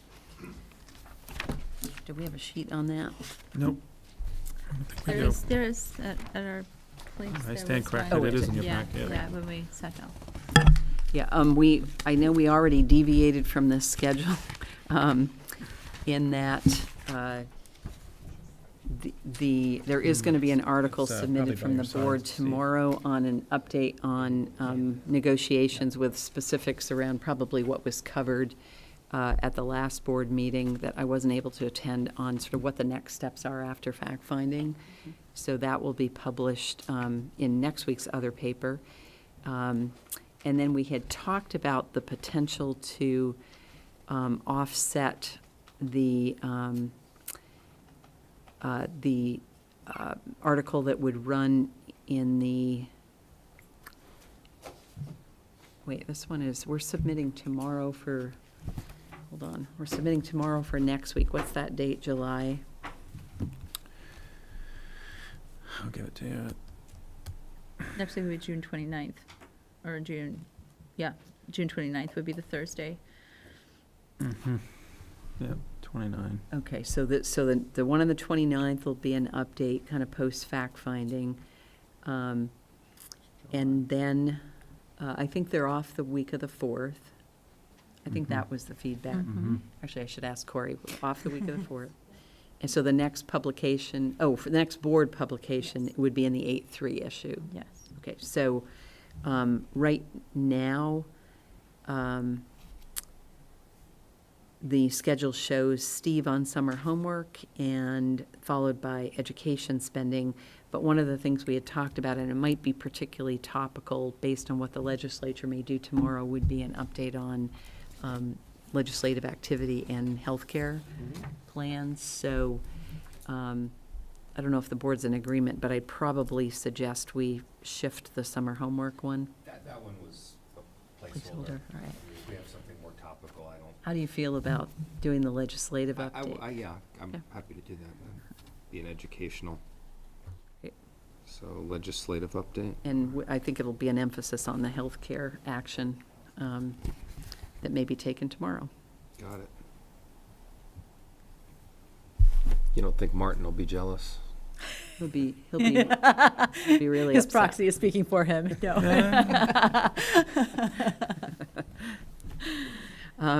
So for future, one of the things we talked about was having Alex do an article on, well, actually, was it an article on the student rep responsibilities on the board? Yes, we had talked about that with her, and it kept getting pushed back a little bit by a little bit because of these other topical articles we felt needed to sort of be out there.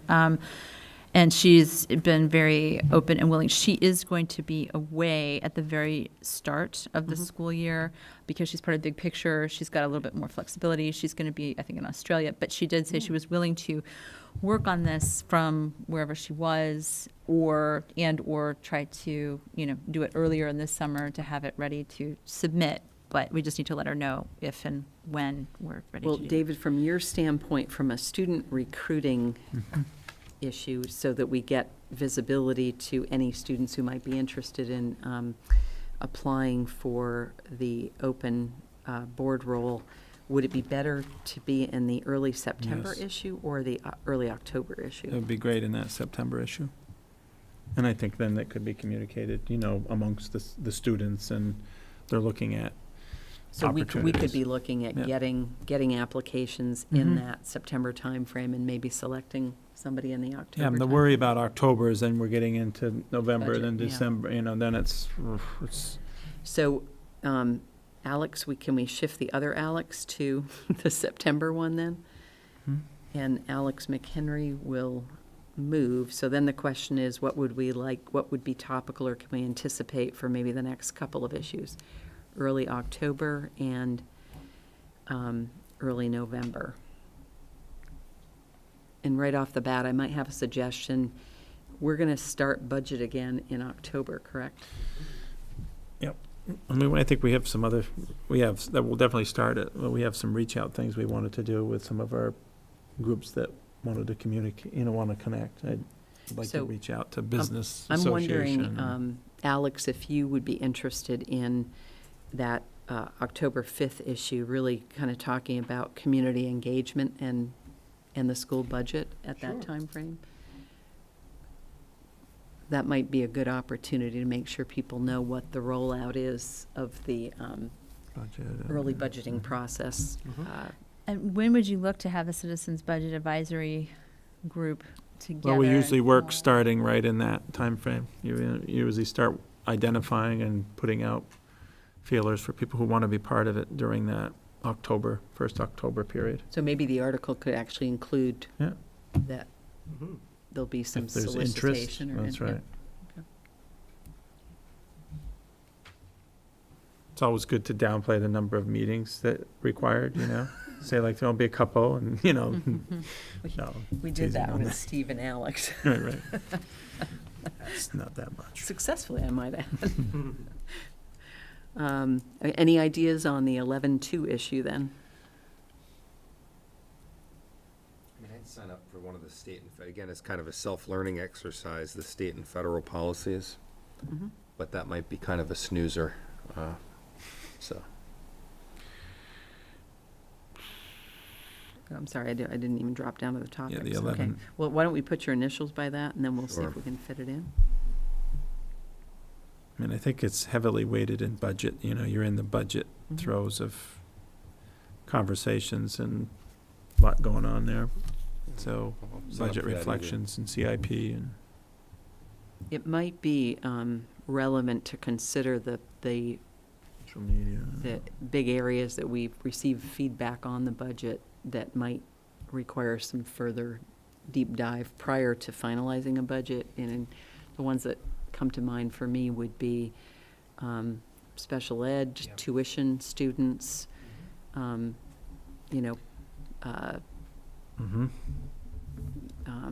employment or total compensation. Mandatory spending? Yes, yep, mandatory spending. We had a host of Mhm. sort of big topic items, so maybe we can do a placeholder of specific budget item there. Mhm.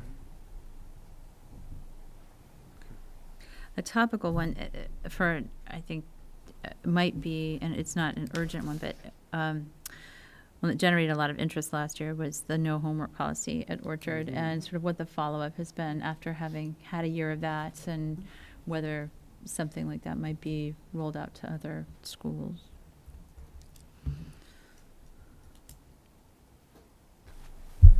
So just to confirm, I've got the June 27 deadline for August 3 Yep. on healthcare, legislative pronouncement on healthcare, and I have the October 26 deadline for the November 2 issue on budget, special budget topics Are of you interest to taking the that public. one? Oh, You can have it. sorry, did I jump the queue? I apologize. Well, Alex agreed to take the 928 for the 10-5, which would be sort of community engagement in the budget, including the Citizens Financial Advisory Group. Okay. So the next topic for the 11-2 issue would be a specific Okay, budget Yeah. item. Do you want to, happy to do we'll that. pencil you in, and Sure. then you can delegate to Martin as needed. Great. All right, good? Good. Oh, yes, I'm sorry, Ann. Oh. It doesn't sound like there was time this summer for an article about the new schedule and the requirement for the additional That's a good point. teacher. Well, we're gonna be putting out information, we'll push that out through, once we get, as we said, we'll get the hours, get the chance to digest, but that would be pretty quick. We could push that out. Whether you want it to be an other paper article or from a board member, it's a good question. Good question. Professional learning, schedule, elementary, middle, and high. Well, Yeah, it's good. yeah, the other option is we can, we can purchase a space Yep. too. I think that might be worth considering, so let's maybe put that in. And it's a good suggestion. We weren't necessarily putting that on the board, but certainly that's an option. Let's put that on you. Purchase, yeah. Yeah, gotcha. And then it won't hit the board's Schedule, budget yeah. of $5,000. Mhm. Good suggestion, great. All right. Any other comments? All right, we'll move on to agenda item 13, setting the agenda for the July 19th meeting. So we'll put action on superintendent review. Mm-hmm.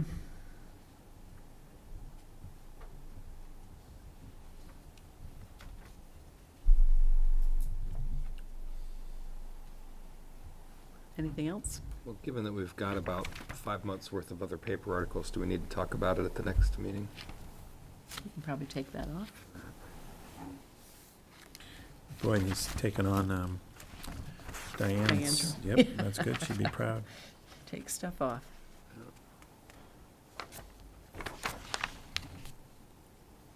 Does that look satisfactory?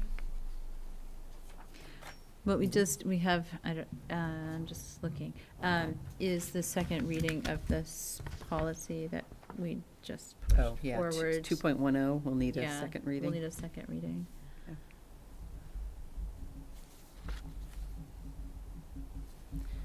I know the other area we have talked about before, and I discussed with David again, is getting a working retreat for the board at some point, and I don't know if some are better or worse sometimes, but if I could maybe just ask that we start to check some dates. Is there a time during the summer that people are a little bit more available for a working session? We're gone literally the same time, aren't we, in July? Yeah, he's in Michigan and I'm in Massachusetts. But once I'm back for that July 19th board meeting, I have a lot more flexibility. There are no other specific plans right now. It would just be nice to sort of know so that I can make other specific plans around board meetings later in the summer. Is there something possibly the week of July 24th? Are you back, Steve? I am. We don't have to set a date, but I'm just sort of targeting a window that we could solicit time. How about you, Alex? I'm here all summer. Okay. Now, Ann left her. I'd check I Martin's was gonna calendar. say, just when we needed her. There she goes. Could we maybe solicit availability the week of the 24th for a working session then? Oh, actually, I better check. July 24th? Yeah, so it'd be the week. And then our next board meeting is until August 2nd, so that could be a reasonably good week.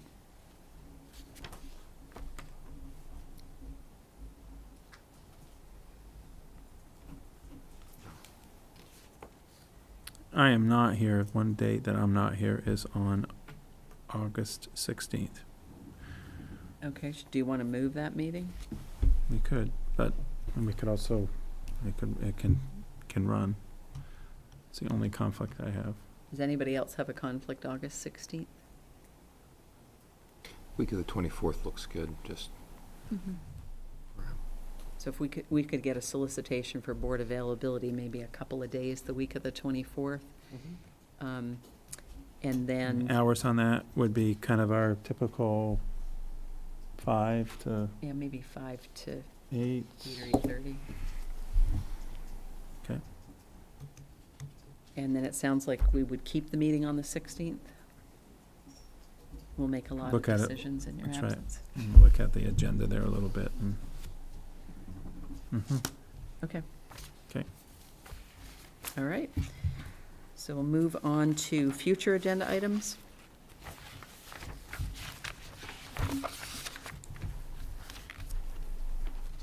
Anything we can take off?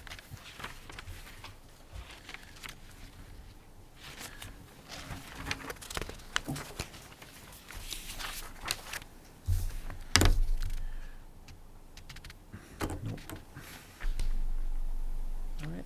Well, the first one, it says it's monitoring report. I'm confused. If we've got 2.10 on, Well, Oh, I'm it was a sorry. policy Oh, I see. change I on see. that. I Do we see. have I'm- 2.10 on the calendar? It is. right, So it's right, in pause. right. Oh, I it's got confused. Made some changes, but I guess it kind of got put on hold until the policy is revised. Okay. But when that happens, those items should come off the agenda. Yeah. I didn't know we put that whole thing on pause. Well, we could bring it, I mean, it was one meeting. It was also centered around, there was a lot of other stuff going on there. But we could bring it back in. Okay. Yep.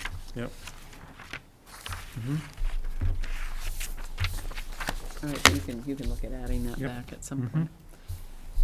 All right, so we'll move on to seeing no material changes there. Considering the minutes of the June 5th meeting. Any comments or changes there? I gotta find them.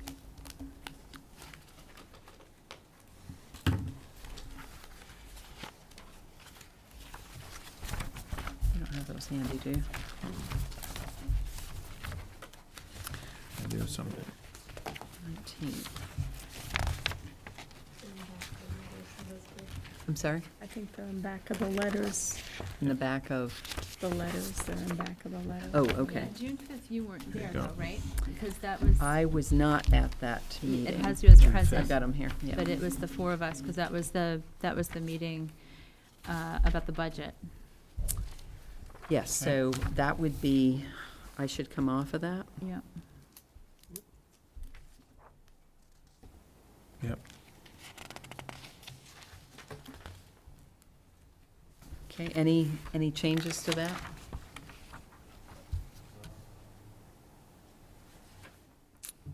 I don't think so.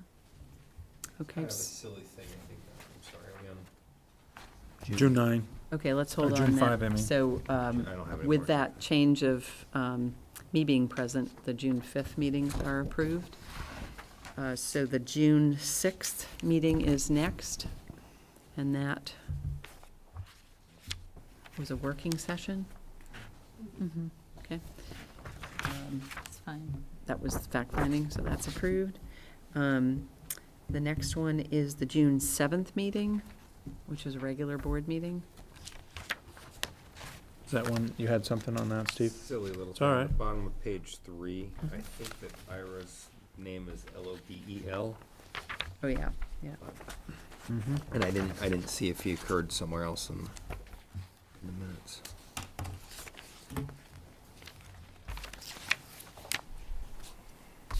So with that spelling change, those minutes are approved. And, Find her happy. and June 13th.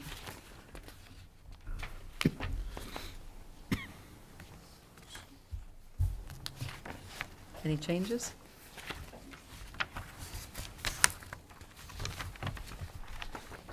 All right, those are approved. Great. All right, we'll move on to the consent agenda. So the one add you needed to make here was the retirement of David Lapointe, longtime science teacher at the middle school. I think, I don't have the exact number of years, but close to 40 here in, at Tuttle. And so, again, I think actually we have some letters prepared for you to sign, which is, thank you, Delina. But again, wanting to just identify a long career in education serving South Burlington children. And the other part I wanted to correct was on the hire report was Dan Barenberg. It's in your summary, which we usually provide. The salary is wrong. The budgeted salary is correct. The salary had that at a full-time, and it's at a .8, so that the right number should be 38,902. And that, remember, is based on the current FY17 salary schedule that will end in June. Okay. I think those are the notable ones unless there's specific questions. Yep. We've got this lumped together with bids and and other, so, and it doesn't require action, but if I can separate the personnel issues here, just want to express gratitude for the folks who have served the district, and we do have some letters in here that I'll be signing on behalf of the board. And welcome new folks. Thanks. All right, can we shift into the bids? So you have the information also in there, in your packet on the specific bid awards that are before you in the consent agenda.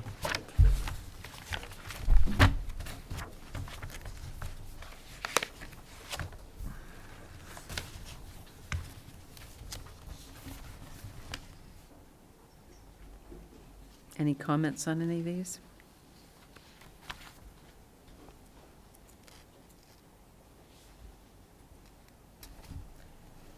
John, these are all within budget?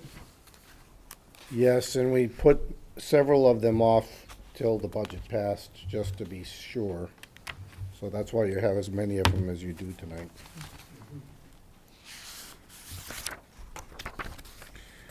The other one noted in there, it's probably just the school's out write-off request. So again, there's been diligence on trying to bring that to closure. So this one is, I don't want to not mention that one. And that amount is Yeah, it's in there. $13,458. Correct. Quick question, do you know how many years? Over how many years this request is going, or this covers? Specifically on which one? Looks The like it's school's out? 5 years. Yeah, it's a Was it 5 year. 5 years? Okay, thank you. Yeah, I know there's a lot of effort been made to Yeah. reduce that. It's been Yep. a long study. All right, seeing no other questions or comments, those are acknowledged. I guess we don't have to approve them. Agenda item 17, AP orders 47 and 48. Any board questions?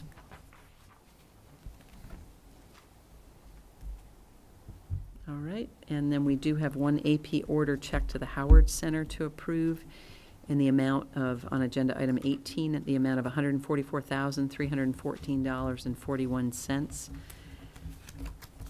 Do I have a motion to approve? Second? Can we get a little bit of clarification on this? This seems like a higher run rate than the normal monthly fee. My recollection is the monthly was running about 80,000. We've had variations in there. I can give you more specific on it. I don't have it at the top of my head. Well, Sometimes the variations. Actually, I think there's both social work in this and tuition. I think it was combined this month. If you actually look, there's two check stubs, and it Oh. shows the social work section in addition to the tuitions. Way down the bottom. Yeah, if we could just clarify that difference in the run rate, and I may be wrong, but we may have received these check requests in separate forms in the past, because both those amounts would have exceeded the 50,000. I'll check That on would just it. be helpful to clarify. So we have a motion and a second. All in favor? Motion passes. And any additional business, David? We do have a few things that need signatures, but I'll take a motion to adjourn. All in favor? We are adjourned.